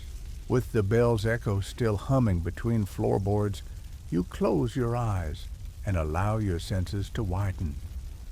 You become aware of the micro sounds, the soft creak of tatami seams, a distant drip from the kettle's spout, the gentle rustle of bamboo outside as a breeze teases the grove. Every breath you take is a brushstroke in this silent canvas. Historians still argue whether the contemplative pause was rooted in Zen Buddhist practice or simply a clever way to prevent guests from accidentally slurping tea at the wrong moment. But either way, it's working wonders on your frazzled nerves. Your heart slows to match the room's tempo, each beat a deliberate punctuation in the silence. You recall the temple bell in section 1, its distant toll layering with this bronze tone like an echo nested within an echo. Memories of dew-laden alleys and that first sip of matcha drift through your mind, knitting together the morning's journey. It's a callback that feels both comforting and surreal, like recognizing a childhood lullaby in a symphony. A tiny breeze slips through a crack where paper meets wood, carrying the tang of damp earth from the garden path you walked in, section 5. The rustle of leaves outside is so faint you wonder if it's real or an echo conjured by tired ears. You lean forward slightly, catching a wisp of that pine chalk scent again, and inhale deeply, slowly, intentionally, until your lungs feel as if they carry the spring's freshness. At home, you'd gulp air between traffic jams. Here, you savor each molecule. Time seems to fold in on itself. You lost track of your phone at the entrance, but that doesn't matter anymore. You're neither here nor there, just suspended between amber lantern light and the next breath. A light joke flutters in your half-awake mind. If all board meetings required this much, quiet corporate lawyers would take naps instead of notes. You stifle a smile, worried even that gesture might break the spell. Your fingertips rest on the tatami's edge, brushing the woven straw with a fingertip that tingles from the texture. You imagine mapping these grooves in a sleep-deprived Da Vinci sketch. But here, artistry happens in silence, not scrawls. Historians still argue whether samurai used these contemplative pauses to meditate on strategy or simply to avoid awkward small talk with rivals. But you suspect both reasons share a love of silence. A soft rustle interrupts your reverie. The master's robe shifts as he kneels and retrieves a slender scroll from the alcove. The paper crackles like distant thunder in miniature as he unfurls it, revealing elegant calligraphy inked in jet-black strokes. The characters read Chen Mohajin, silence is gold, a concept borrowed from Confucian texts and adapted by tea schools to emphasize the value of unspoken respect. You crack a thought smile at the universal wisdom. Imagine that on Instagram as a motivational quote. Silence 100%, engagement 0% fanfare. He passes the scroll to the guide, who positions it just above the hearth, framing the bell's resting place.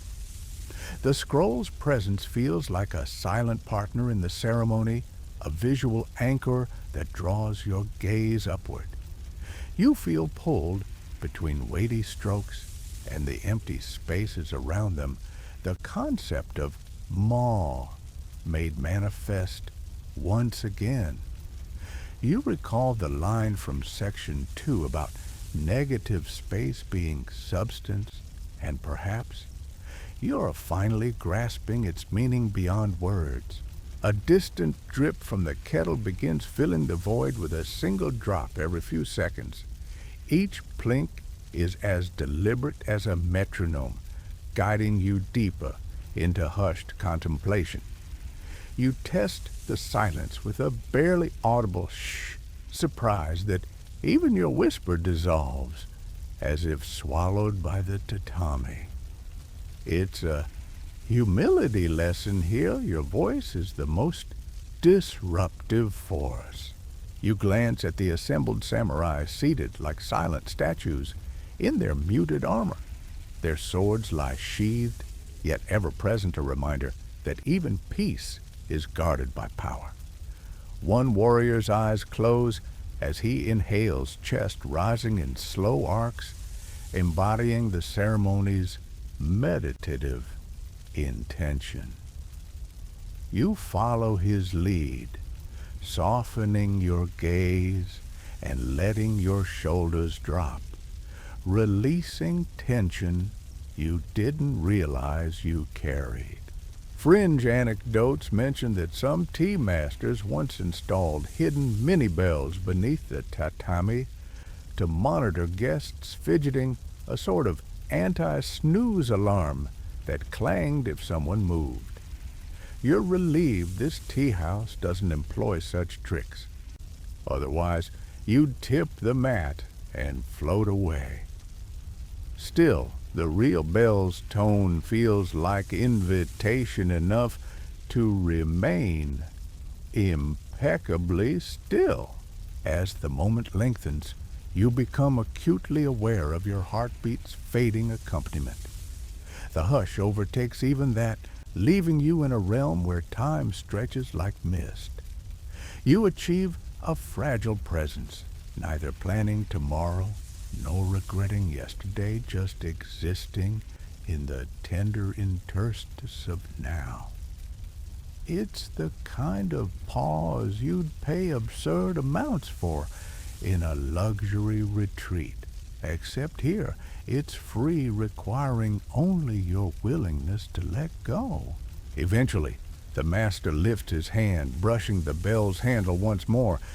The tone is identical, yet astonishingly fresh, as if reborn from the first strike. You feel the sound resonate in your bones and then evaporate, making space for movement again. It's subtle, no grand crescendo, just a final sigh to close the interlude. You open your eyes, the dance of lantern light and shadow slowly brightening. You sense time winding itself forward, the moment of contemplative pause ending with graceful inevitability. Your limbs stir gently like a waking deer stretching after winter's slumber. The guide stands bowing so subtly you almost miss it, a reminder that action and stillness share the same breath. As you rise on unsteady knees, you realize the silence has transformed you. You feel calmer, more present, your usual mental chatter quieted to a manageable hum. You might not survive rush hour traffic this serene, but at least you've tasted the sweet lethargy of mindful calm. A light joke surfaces. Maybe next time you can skip coffee altogether and replace it with the bell toll. Instant tranquility, zero caffeine crash. You glance at the scroll's final characters, imprinting their shapes on your mind. Harmony, respect, purity, tranquility, they linger as you prepare for the ceremony's next chapter. You step forward, bowing toward the hearth and its silent witness, ready to engage again. And if this pause hasn't lulled you toward slumber, then know that every moment of deserved quiet brings you one breath closer to dreams.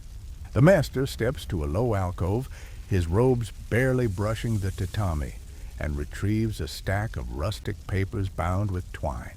Each sheet a tiny world of fibers and whispering history. You lean in curious as he lays them flat on a lacquered tray beside the hearth.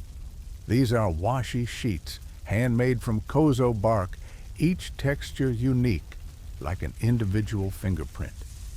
Mainstream sources say that washi making dates back over a millennium, refined in the Edo era by temple artisans who prized durability and subtle translucence. You probably won't survive this level of vintage stationery enthusiasm without craving a bullet journal. But here you are ready to channel your inner calligrapher.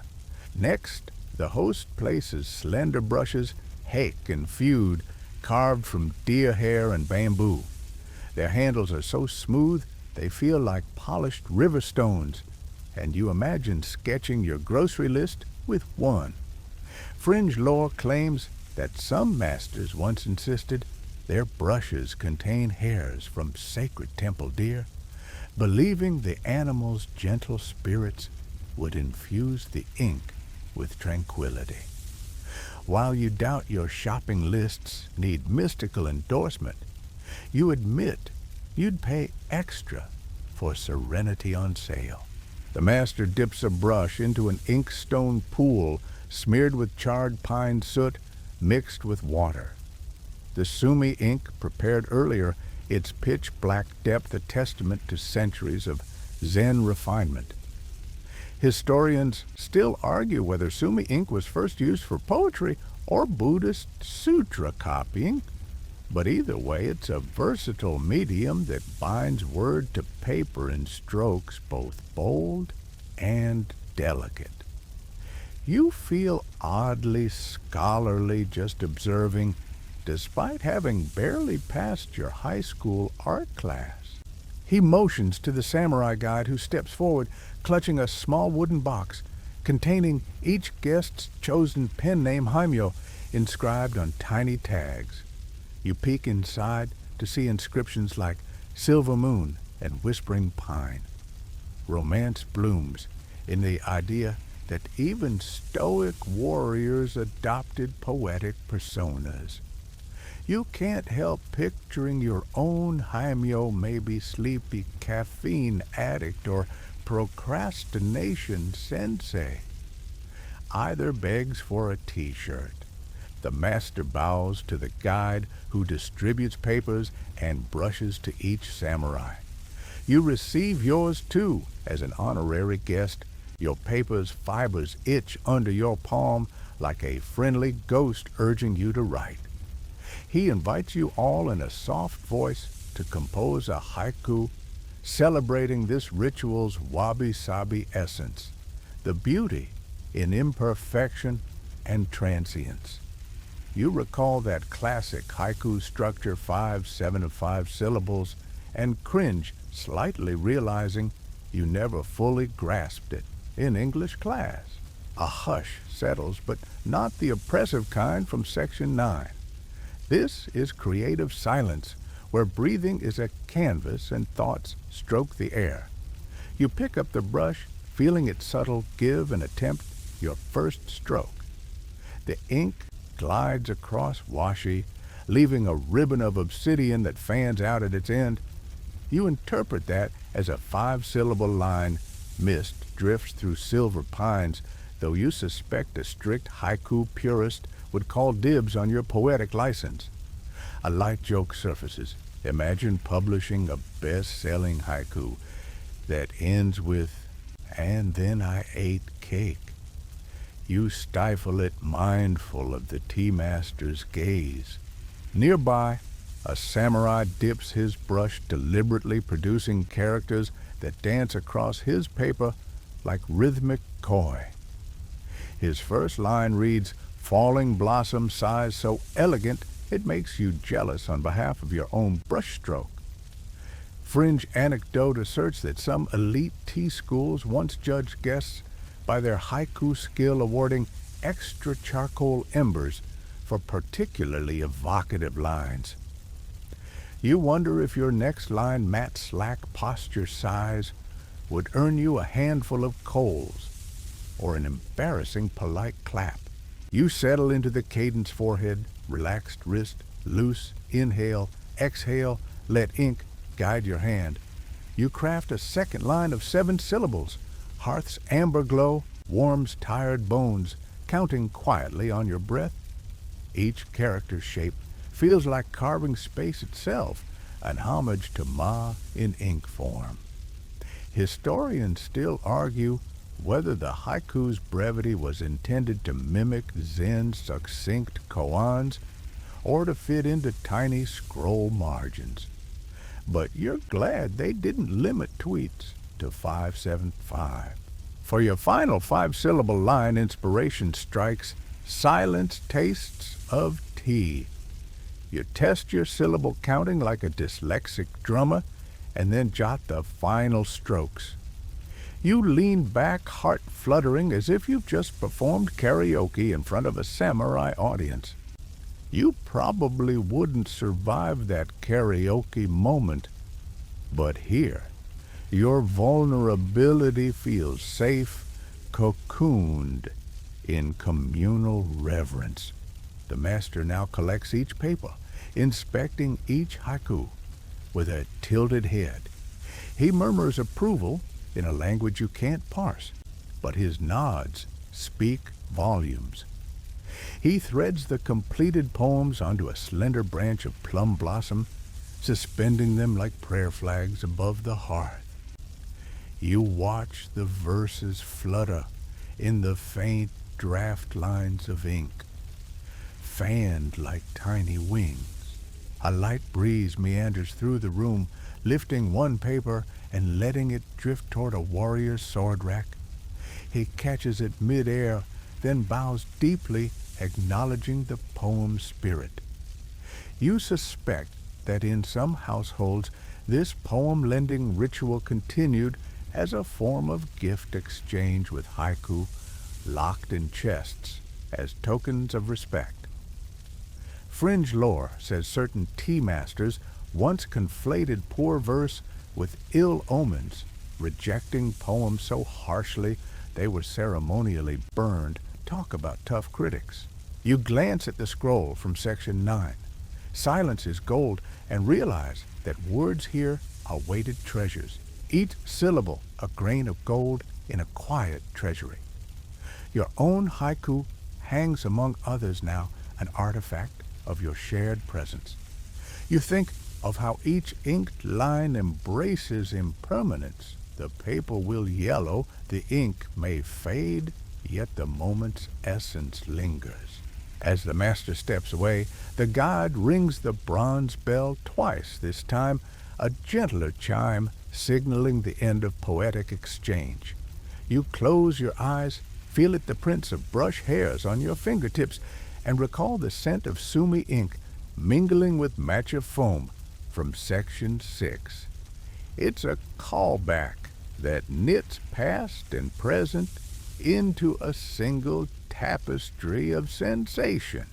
You bow to the assembled group, offering silent gratitude for their verses, and watch as the samurai each bow in return, eyes closed in respectful mirroring. The tea house seems to glow with shared creative energy, a living gallery where paper ink and spirit converge. You might never write your name beside Basho, but tonight you've added your own drop of ink to this ancient pond.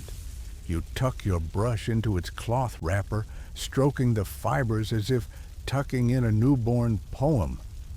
Your haiku may not survive the test of literary time, but its memory will echo in your dreams like cherry petals swirling in a midnight breeze. And if that thought hasn't drowned you in sleepy delight, then congratulations, you're still awake. A sudden clatter, like a dropped lacquer box, ricochets from the corridor beyond the shōji screens, jolting the tea house's calm like a startled deer. The master's hand stills mid-gesture, and the assembled samurai exchange silent glances, blades at rest but senses on edge. You sense your own pulse spike the serene veil ripped by an unplanned intrusion. In Edo's tea houses, such disruptions were rare yet not unheard of. Mainstream records note that merchants' porters sometimes barreled through corridors by mistake, sending trays of sweets, crashing a testament to human fallibility, even in the most disciplined spaces. The guide glides toward the source with measured steps, face impassive as a frozen pond. You hear the hurried apologies of a young page clad in simple cotton, whose clumsy footwork disturbed the ritual's delicate rhythm. He bows so low his forehead nearly brushes the gravel floor, and you catch a glint of lantern light on the polished iron at his hip, a small dagger meant for utility, not combat. Historians still argue whether minor staff were allowed any blade in a samurai tea house or strictly unarmed, but this one's presence hints at blurred lines between service and security. The page retrieves a fallen sugar container, its wooden lid rolling like a drum, and the guide calmly waves him aside. The master rises robes whispering and steps forward to collect the scattered sweets. He scoops each fragment of narakiri and yokan from the tatami, with gloved fingers inspecting them for damage before placing them on a separate tray. You probably wouldn't survive that level of meticulous salvage operation when you drop half a sandwich on your desk. But here, no crumb is left unexamined.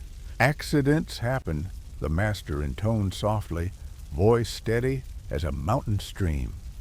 He raises an eyebrow, an almost imperceptible gesture, but the guide's stern nod reminds everyone of the ceremony's unbroken line.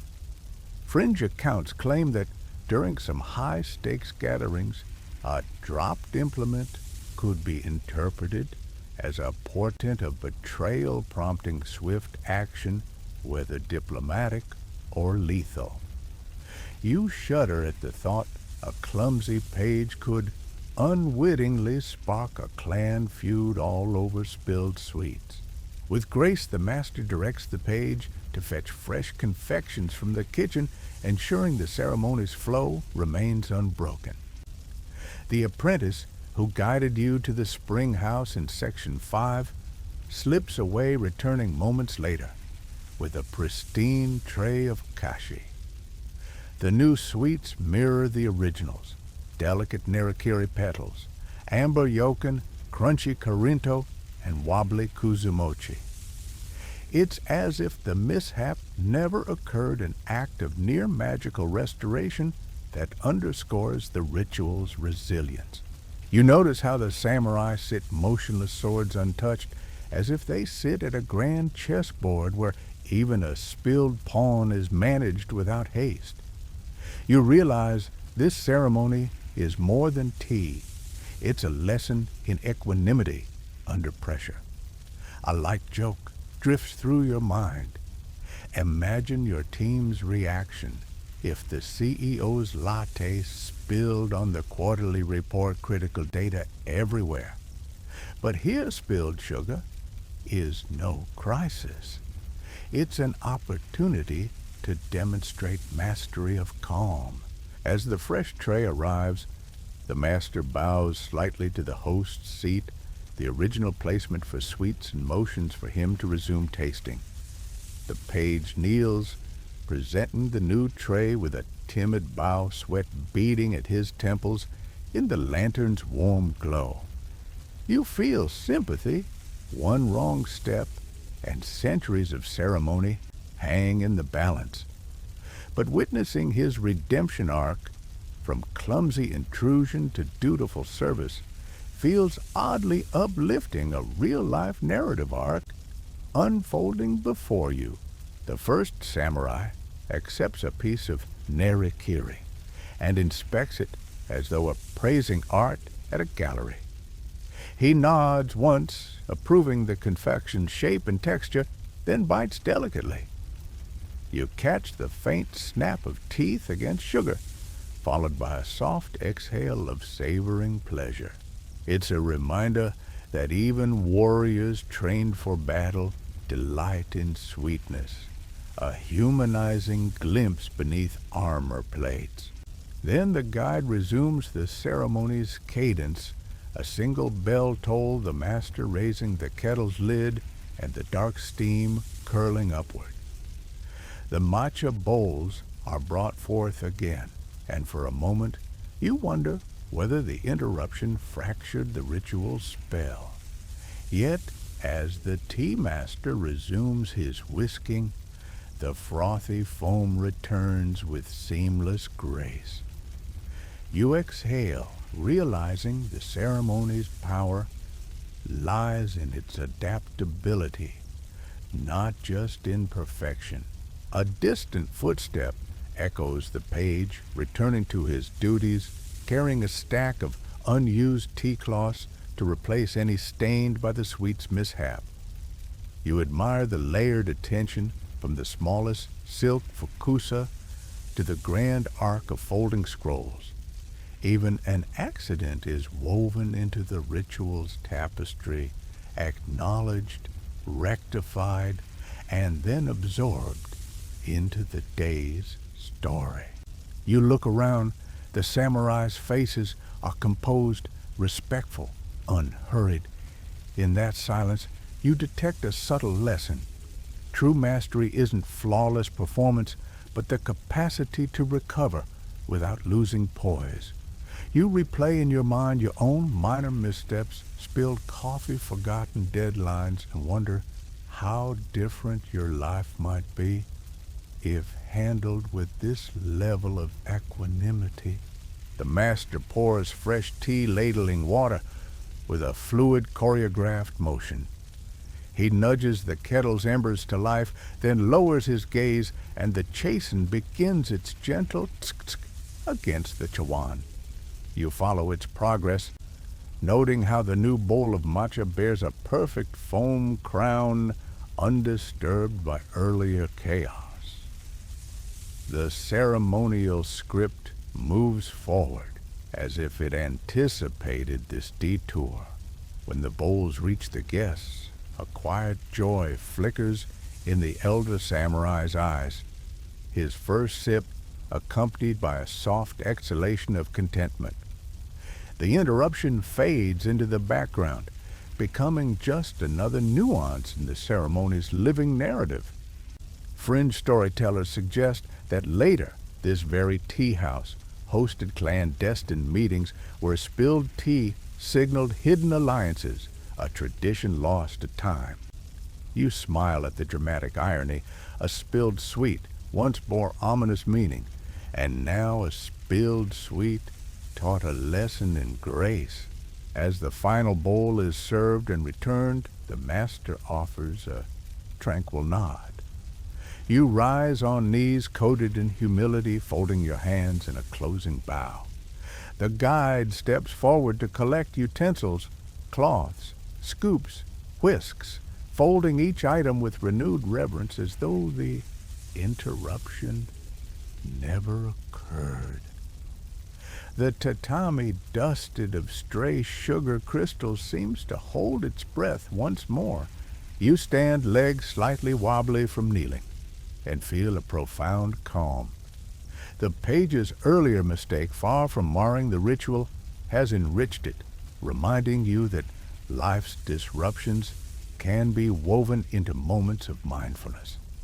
You bow to the group, and the samurai bow back, their synchronized gesture, a final testament to disciplined unity. You turn your eyes to the hearth's embers, glowing brighter now, as if celebrating resilience. In this whispered victory of calm over chaos, you find a new dimension of the tea ceremony, a living art that accommodates human error without sacrificing depth. And if that thought hasn't coaxed you toward restful slumber, then at least you've learned how to face tomorrow's spilled coffee with samurai-level composure. You rise from your knees as lantern light softens to a warm glow, signaling the ceremony's final act, nightfall's closing choreography. The master offers you a slender bamboo torch, its flame flickering like a sleepy firefly caught in silk. You accept it with both hands, mindful of the ember's heat against your palms, and step toward the line of paper lanterns suspended along cedar beams. Each lantern is crafted from washi paper, stretched over a thin bamboo frame, their gentle illumination guiding guests through Edo's winding alleys long before street lamps existed, a testament to 17th century innovation when lantern making became a specialized craft guild in Kyoto and Edo alike.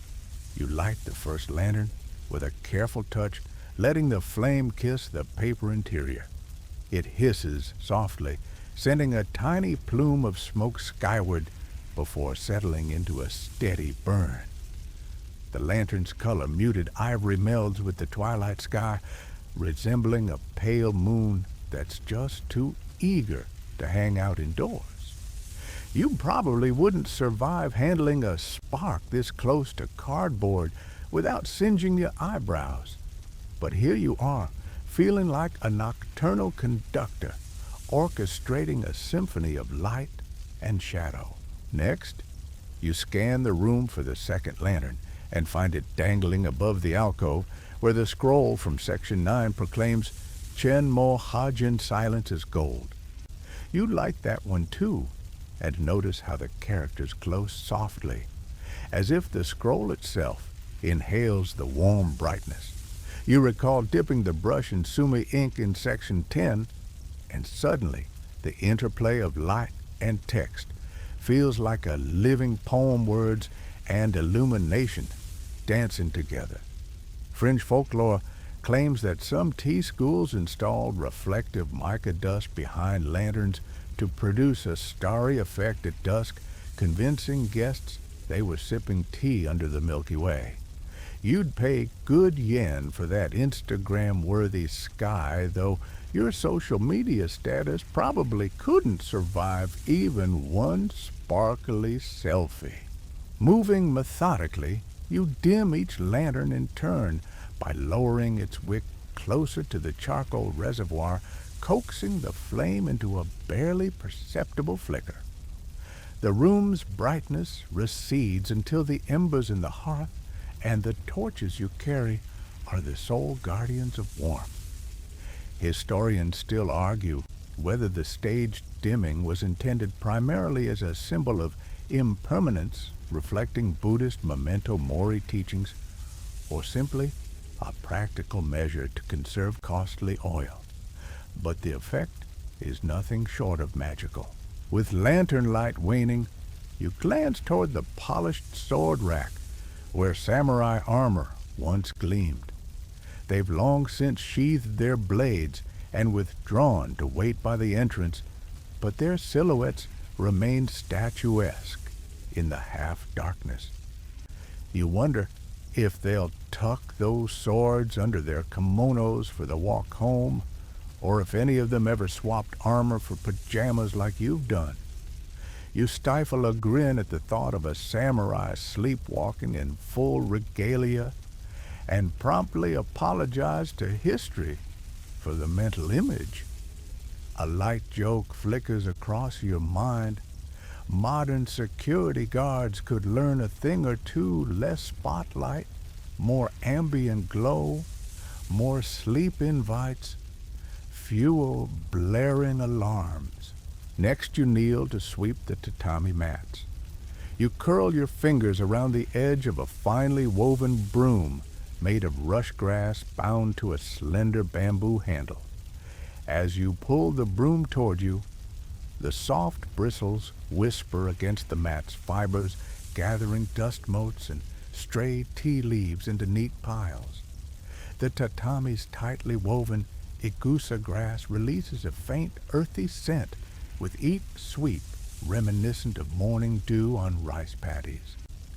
Mainstream records show that tatami were first used in noble households by the late Heian period, but became widespread in Edo's tea houses by the 18th century, prized for the insulation and subtle cushioning they provided to kneeling guests.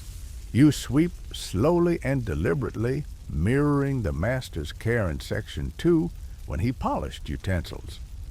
Each stroke is an act of homage, cleansing the space of minute debris, honoring the day's fellowship. Fringe scholars note that some tea masters insisted on sweeping after each guest's departure to prevent yokai, mischievous spirits, from slipping into the clean space, believing that stray crumbs attracted them. You glance around, half expecting a tiny ghost to zoom past, and remind yourself that most of your supernatural encounters happen in horror movies, not centuries-old rituals. As you work, you catch sight of the small iron kettle at the hearth's edge, its embers now faint red amongst curling ash. You lean in to stir the charcoal one last time, ensuring the coals settle flat and uniform. The grating scrape of metal on metal echoes softly, a callback to Section 6's chastened tisk. You inhale the lingering aroma of pine charcoal, its smoky essence born from old-growth cedars felled with care during Tokugawa environmental ordinances. You marvel at how even fire obeys careful regulation in Edo, where shogunate edicts once limited tree felling to preserve timber for shipbuilding and temple construction. You rise upright, bowing toward the hearth and the empty cushions where guests once knelt. The garden outside, visible through a lattice window, has surrendered to night. Bamboo silhouettes sway against an indigo sky, studded with distant stars. You feel the hush seep through the shōji screens, a gentle reminder that the world outside moves on even as this sanctuary pauses. Historians still argue whether Edo tea houses functioned primarily as secluded retreats for reflection or as discreet venues for political back channels under the guise of ritual. But tonight, you sense both serenity and subtext in the enveloping dark. Lantern flickers and distant crickets harmonize in the night air as you step outside onto the cool stone veranda. Mist drifts up from the garden pond, curling around weathered koi statues like spectral sentinels. You kneel once more, using the broom to sweep fallen leaves off the veranda, ensuring no sign of the day remains. The motion is hypnotic, leaf pile, sweep, repeat. Your breath syncs with the stroke, and you realize your earlier restless thoughts have yielded to hypnotic focus. You might not survive a Netflix binge without fidgeting, but here you've found contentment in repetition. A final fringe whisper drifts through your mind. Some Edo craftsmen secreted small bells inside veranda planks so that sweeping would jingle them, alerting hosts if someone lingered too long. You test this by gliding the broom gently, but hear no hidden tinkle. Luckily, the ceremony's night guard duties have been uncomplicated enough without ghostly sound effects. As you finish the last sweep, you extinguish your torch by dropping it into a sand-filled iron box near the gate, smothering the flame with a soft exhale of embers. The lanterns, now dim, hang like half-moon relics, their shapes barely discernible. You turn one last time toward the tea house's entrance, bowing so low that the world seems to warp around you, and when you rise, you feel a subtle shift, as if the ritual's energy has seeped into your bones. Before you head home, you pause at the gate's threshold and look back. Paper walls glow faintly, promising that tomorrow's light will bring another ceremony. You pat your pajamas, a soft nod to your swapped attire, and whisper a silent goodbye to the master, the samurai, and the silent companions of chawan and whisk. You step into the night footsteps, muffled by dew-kissed gravel, carrying with you the taste of tea, the scent of charcoal, and the quiet choreography that closed the day. And if this final act of dimming lights and sweeping mats hasn't lulled you closer to dreams, then congratulations, you've just performed a centuries-old bedtime ritual without leaving your bedroom floor. Sweet dreams await, and tomorrow's incense will burn bright. You kneel before the low shelf where yesterday's chawan and chashaku still rest their glazes, muted by the day's matcha residue. Drawing a soft bristled brush from the master's toolkit, you begin gently scraping clinging tea particles from each bowl's lip. The bristles whisper against ceramic a hushed shh, shh that tickles your ears like a miniature waterfall. Mainstream records note that in Edo era, tea schools' hosts were required to cleanse utensils immediately after a ceremony to prevent bitter residue from staining bowls, and etiquette codified by Sen no Rikyu's disciples. In the late 1500s, you probably wouldn't survive washing dishes without a rubber glove avalanche. But here, every stroke feels like a spa treatment for pottery. Next, you fill a shallow basin with clear spring water, evoking the pure source you visited in Section 5, and submerge each bowl one at a time. You swirl them gently, coaxing the last flecks of green into suspension, then lift and set them on a linen cloth to air dry. The cloth soaks up droplets with satisfying slurp sounds like an eager puppy lapping at a bowl. Fringe lore suggests that some tea masters once scented their rinse water with a drop of camellia oil, believing it would nourish the clay and impart subtle floral notes to future brews. You're not sure if your own mugs would appreciate camellia oil, your coffee machine might revolt. But you admire the idea of tea bowls getting a beauty treatment. You switch to the chasen, rinsing its bamboo tines under a slow trickle from the basin. Each strand separates with a ply-ply whisper, revealing how foam once clung to worn grooves in Section 6. You spread the whisk on a small rack to dry its tines, fanning out like a restoration of miniature bamboo ballet dancers. Historians still argue whether the chasen's drying position was shaped by purely practical concerns or by Zen notions of display and reverence, but watching those tiny prongs petals unfold feels like witnessing a quiet resurrection. Your brush now turns to the wooden ladle, the hishaku, whose bamboo handle gleams faintly under dust from earlier charcoal taps in Section 9. You trace along its grain, wiping soot from the scoop's edge, and breathe in its earthy scent. Beneath your cloth, the bamboo fibers whisper together, like old friends sharing secrets. A light joke flits through your mind. Imagine if your kitchen utensils demanded this level of spa service, your salad tongs might insist on sashimi-grade oil and a weekly yoga session.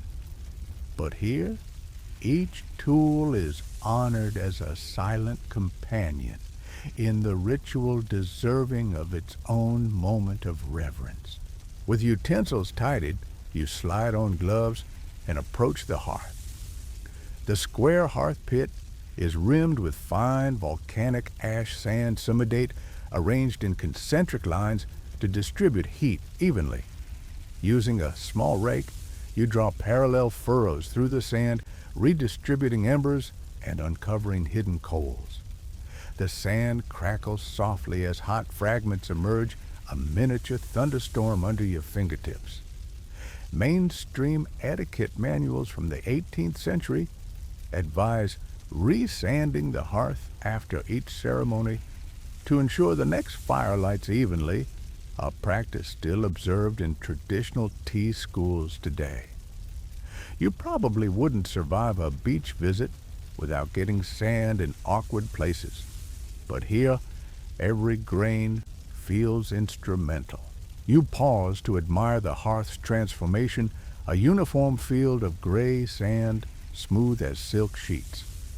Fringe historians claim some masters spiked their ash with minced citrus peel to scent the hearth's heat, believing the subtle aroma would carry into ensuing ceremonies. You imagine lemon-scented embers perfuming your living room. Your smoke detector might file a complaint, though. Nevertheless, the idea of scented ash nestles in your mind like a secret ingredient waiting to spice up quiet moments. Next, you fetch a bamboo scoop and sprinkle a light layer of fresh charcoal onto the hearth center, forming a tidy pyramid. The sound is a soft tsh as each piece lands, followed by a faint hiss when residual heat meets fresh coal. You recall how the master coaxed embers to life after the sweets in Section 8, and now you're the one shaping tomorrow's glowing heart. Historians still argue whether tea house hearths were primarily functional for heat or whether they symbolized inner warmth and hospitality. But as you steady each coal, you sense both meanings glowing beneath your palms. With the hearth reset, you turn back to utensils. You refold the fukusa cloth into its precise triangle inner crease at 9 o'clock and place it atop a small wooden stand. The fabric's crisp folds snap into place with a soft pop, a satisfying punctuation to your meticulous work. A callback to Section 4's cloth rituals emerges. This simple rag is both tool and talisman, a banner of ritual purity. You might make fun of your own laundry woes at home, but here, folding linen is a gateway to mindfulness. Finally, you sweep the tatami around the hearth and shelf areas, collecting stray ash and tea dust with the same delicate broom from Section 12. The straw bristles rustle in orderly swaths, corralling debris into neat piles that vanish beneath your hand. Each stroke is a silent vow. Leave no trace on it. The space prepare for renewal. Fringe anecdotes tell of tea houses that hid tiny bells under mats to ensure sweeping was done thoroughly, a fail-safe that might have turned your bedtime ritual into a jingle fest. Luckily, this mat remains bell-free, offering a peaceful sweep. Standing at last, you survey the tea house.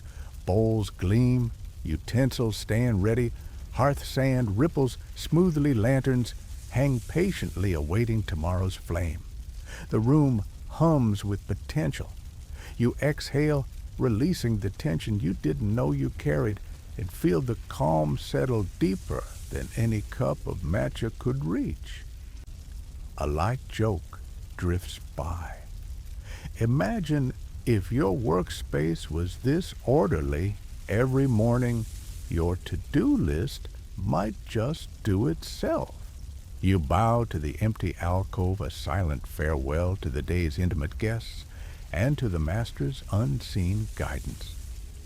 Each ritual act of cleansing and restoration has woven a protective cocoon around the space, ensuring its readiness to welcome new seekers of calm. You step back through the sliding shōji, leaving only footsteps and a faint echo of polished grace. As the sun's first light promises tomorrow's dawn, you glimpse the empty shelf where bowls once waited. In their absence, you feel the tea house's heartbeat, a promise of ritual reborn. You pat your pajamas, you stand in for formal robes, and smile at the thought that you've scrubbed, raked, and swept your way through centuries of tradition. And if this final act of restoration doesn't lull you toward dreams, then congratulations. You've just mastered the art of ceremonial cleanup, Edo style. You step back onto the smooth tatami, where early light and shadow intertwine like old friends greeting each other. At the far corner, apprentices kneel in twin rows, their postures rigid but attentive. They're clad in simple indigo robes, faces lit with eager anticipation. You recognize their purpose to observe and absorb, to become living vessels of ritual, so that someday they too might guide the master's dance.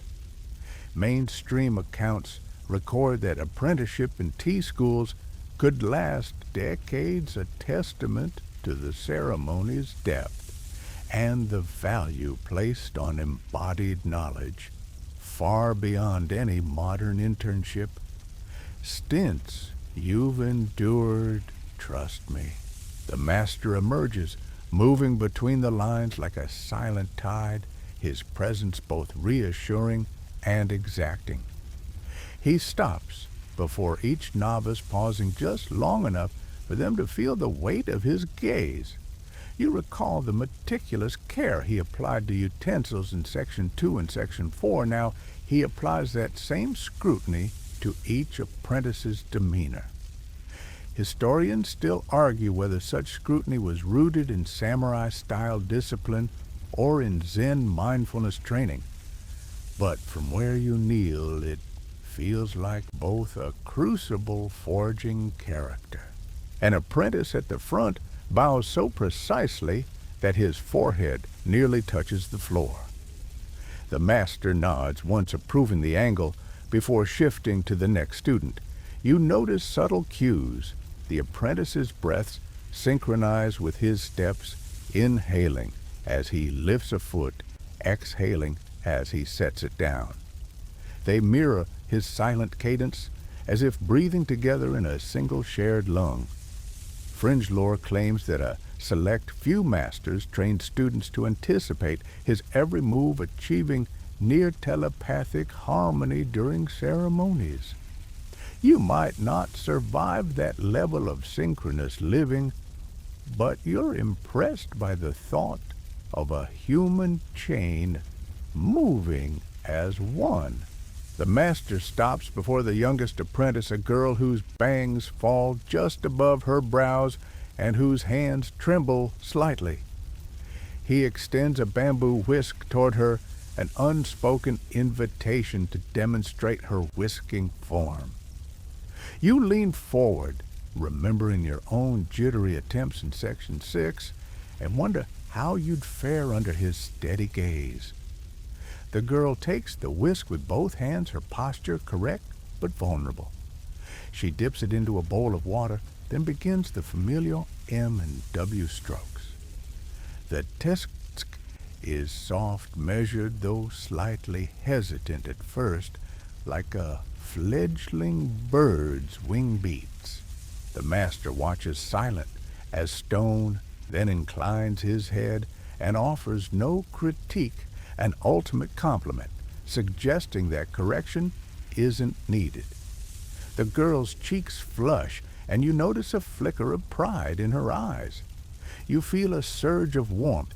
This silent affirmation speaks louder than words could. A light joke flutters. Imagine your boss nodding at your email draft without sending track changes. Now that's performance review gold. Moving on the master lines, the apprentices along the hearth. He instructs them to arrange fresh charcoal, a callback to Section 13's cleanup, and to test the embers with precise wrist flicks. Each student picks up a coal with tongs, sets it in place, and draws a quick breath to steady their hands before releasing. The scene is a rehearsal for countless ceremonies, a cycle of cleaning, preparing, serving, and closing that retraces the master's own journey toward perfection. Historians still debate whether apprenticeships were originally designed for practical skill transmission or as character-building rites of passage. But witnessing this, you see both in action. At the center, the master uncovers a fresh scroll bearing the image of an owl, symbol of wisdom. You recall that in Section 1 you swapped peacocks for owls, and now an unexpected callback brings a smile to your lips. The scroll's inked owl perches amid bamboo stalks, eyes round and knowing. The master leans in to trace a fingertip along the strokes, then steps back and allows each apprentice to study its brushwork. You watch their eyes follow the lines, every tremor of the owl's feathers captured in black. The apprentices open their own blank scrolls, and the master flicks his wrist, sending a single drop of sumi ink into the first student's bowl. His gesture invites them to paint a copy of the owl, an exercise in both artistry and mindfulness.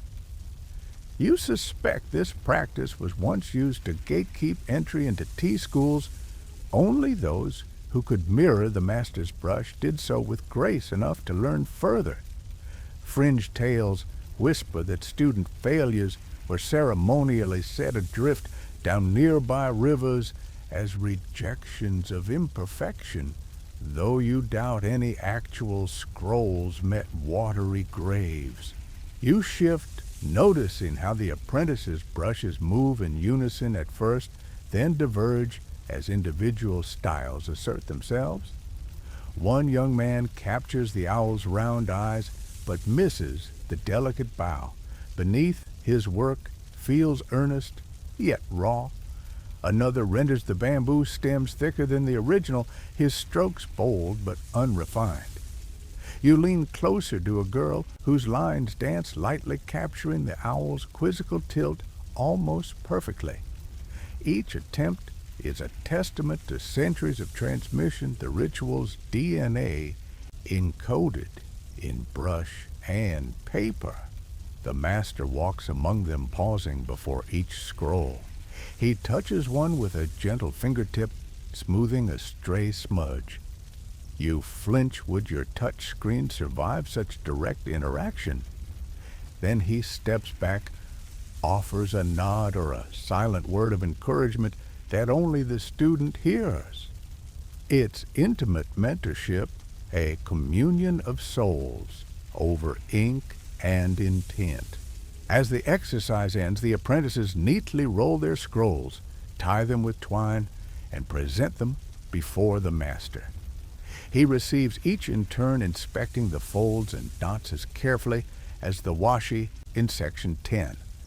Then, with a small smile, rare and precious, he clasps his hands and bows, deeply acknowledging the student's efforts. A ripple of relief and joy spreads across their faces, and you feel the ceremony's power radiate beyond the cups and bowls into human connection and shared growth. You rise to your feet, knees creaking in gratitude for standing after hours of kneeling. The master stands at the corridor's threshold and sweeps his hand outward, inviting you all to exit. The apprentices rise, collect their tools, and fall into single file line behind him, each rolling their scroll like a treasured secret. As they pass you, you glimpse their faces flushed, proud, touched by disciplined pride. Outside dawn has fully broken, and the courtyard awaits with its mossy stones and silent spring. You follow the procession lantern's extinguished whisk and bowls tucked under sleeves. The apprentices file past the stone lantern you visited in section 5, pausing only to bow at its base. You join them, reflecting on how each ritual step hones both skill and soul. As the group reaches the gate, the master halts.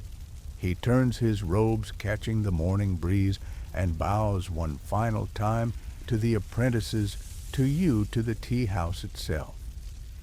His silhouette is framed against the rising sun, a living bridge between past and present. You bow back, heart full of admiration and a touch of envy for a vocation that breathes life into every breath. You step through the gate, last feeling the echo of tatami beneath your feet and the weight of apprenticeship in your bones. You might not live long enough to master a tea ceremony, but tonight you carry its essence into your dreams. Patience, precision, presence. And if this glimpse into silent inheritance doesn't tip you gently toward slumber, then know that witnessing true mentorship can be just as soothing as sipping matcha beneath moonlight. You pause at the threshold, lantern in hand, turning your gaze back toward the tea house as dawn's cool light filters through paper screens. The building stands tranquil, its silhouette etched against a sky that's shifting from indigo to pale rose. Inside, the tools of ceremony, chawan shashaku chastened, rest in silent alignment, waiting for hands that may never return. You feel a pang of wistfulness. These rituals once pulsed through Edo's heart, yet today only a handful of dedicated schools keep the flame alive. Mainstream studies note that by the early 20th century, modernization and Western influences led to a steep decline in traditional tea ceremonies, with many tea houses repurposed or abandoned. The tea house's very bones whisper stories of hundreds of years now laid bare for you to honor. Before they fade forever, you step forward, crossing the threshold and setting the lantern aside. The soft thud of its base on the wooden floor echoes like a single heartbeat in a silent chamber. You kneel before the sunken hearth, running a gentle fingertip along its edge. Ash dust settles like ancient memories in the cradle of the pit. Fringe lore suggests that some tea houses hide secret compartments beneath hearth sand, filled with scrolls of forgotten recipes or personal letters from wandering samurai, time capsules waiting for rediscovery. You tap the ash lightly, half hoping to unearth a hidden message, but find nothing more than fine gray powder, as elusive as the past itself. Rising, you wander to the tokonoma alcove.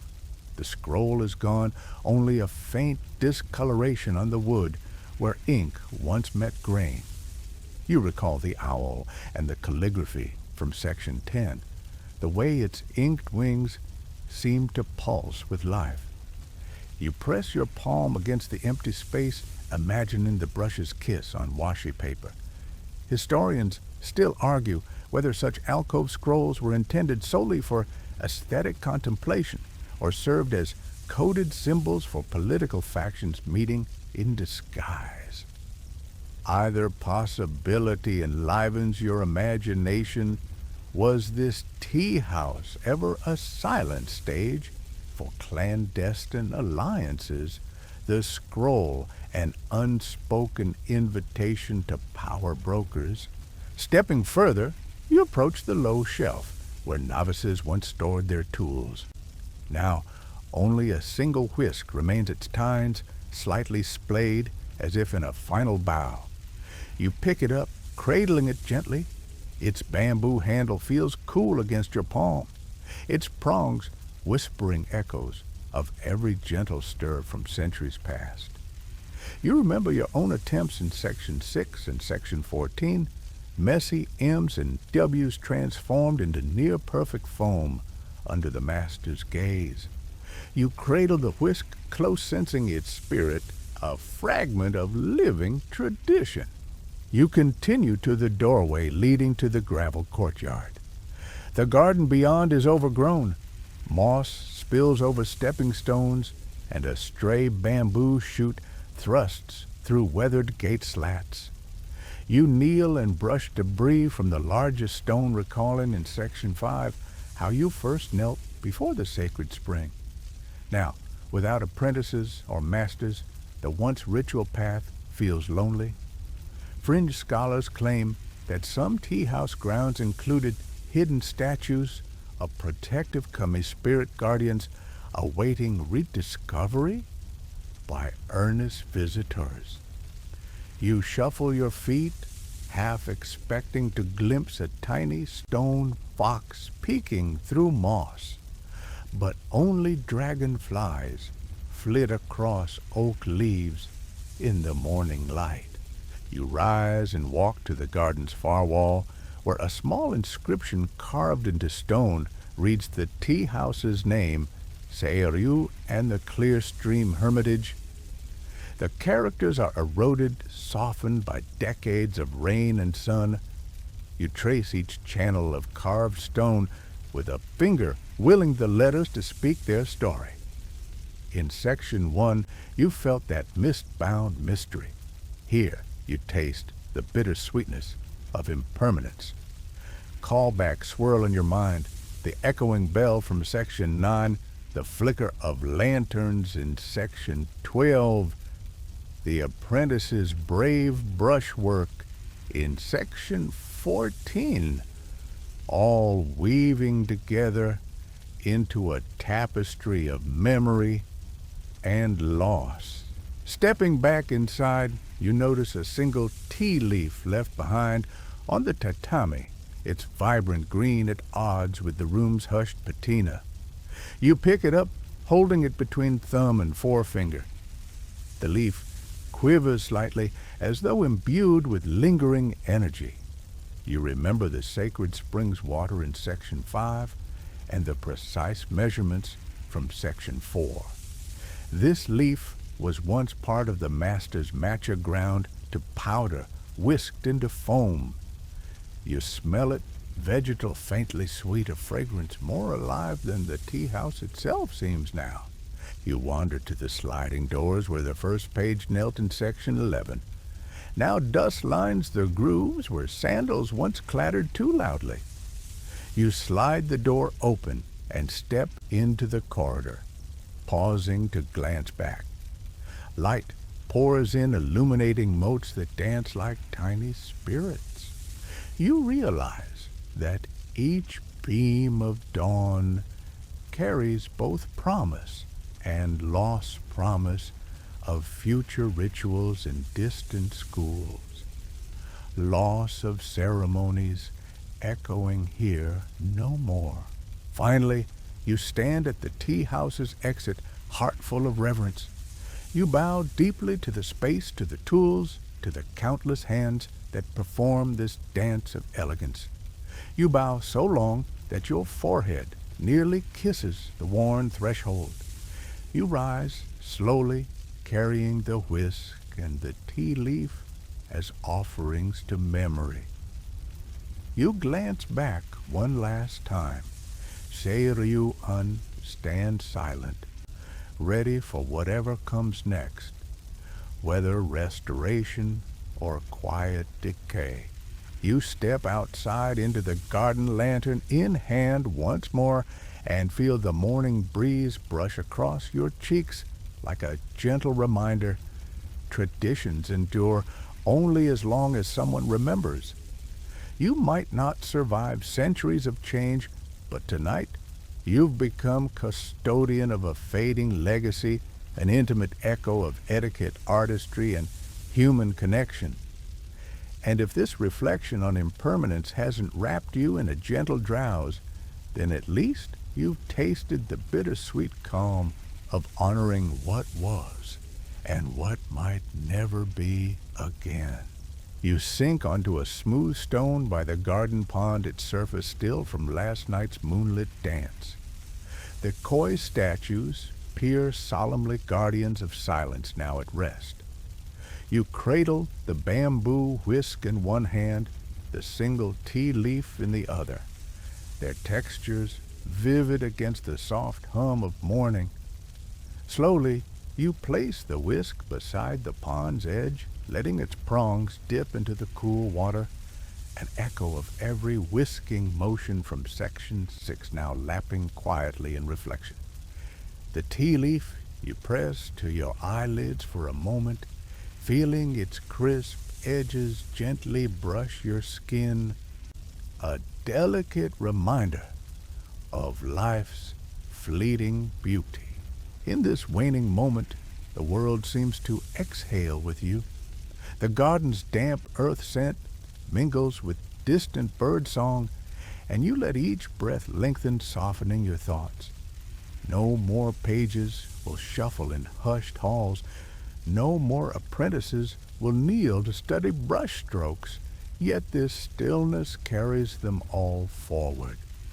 You acknowledge your own tired limbs, allowing them to release tension like ink fading into water.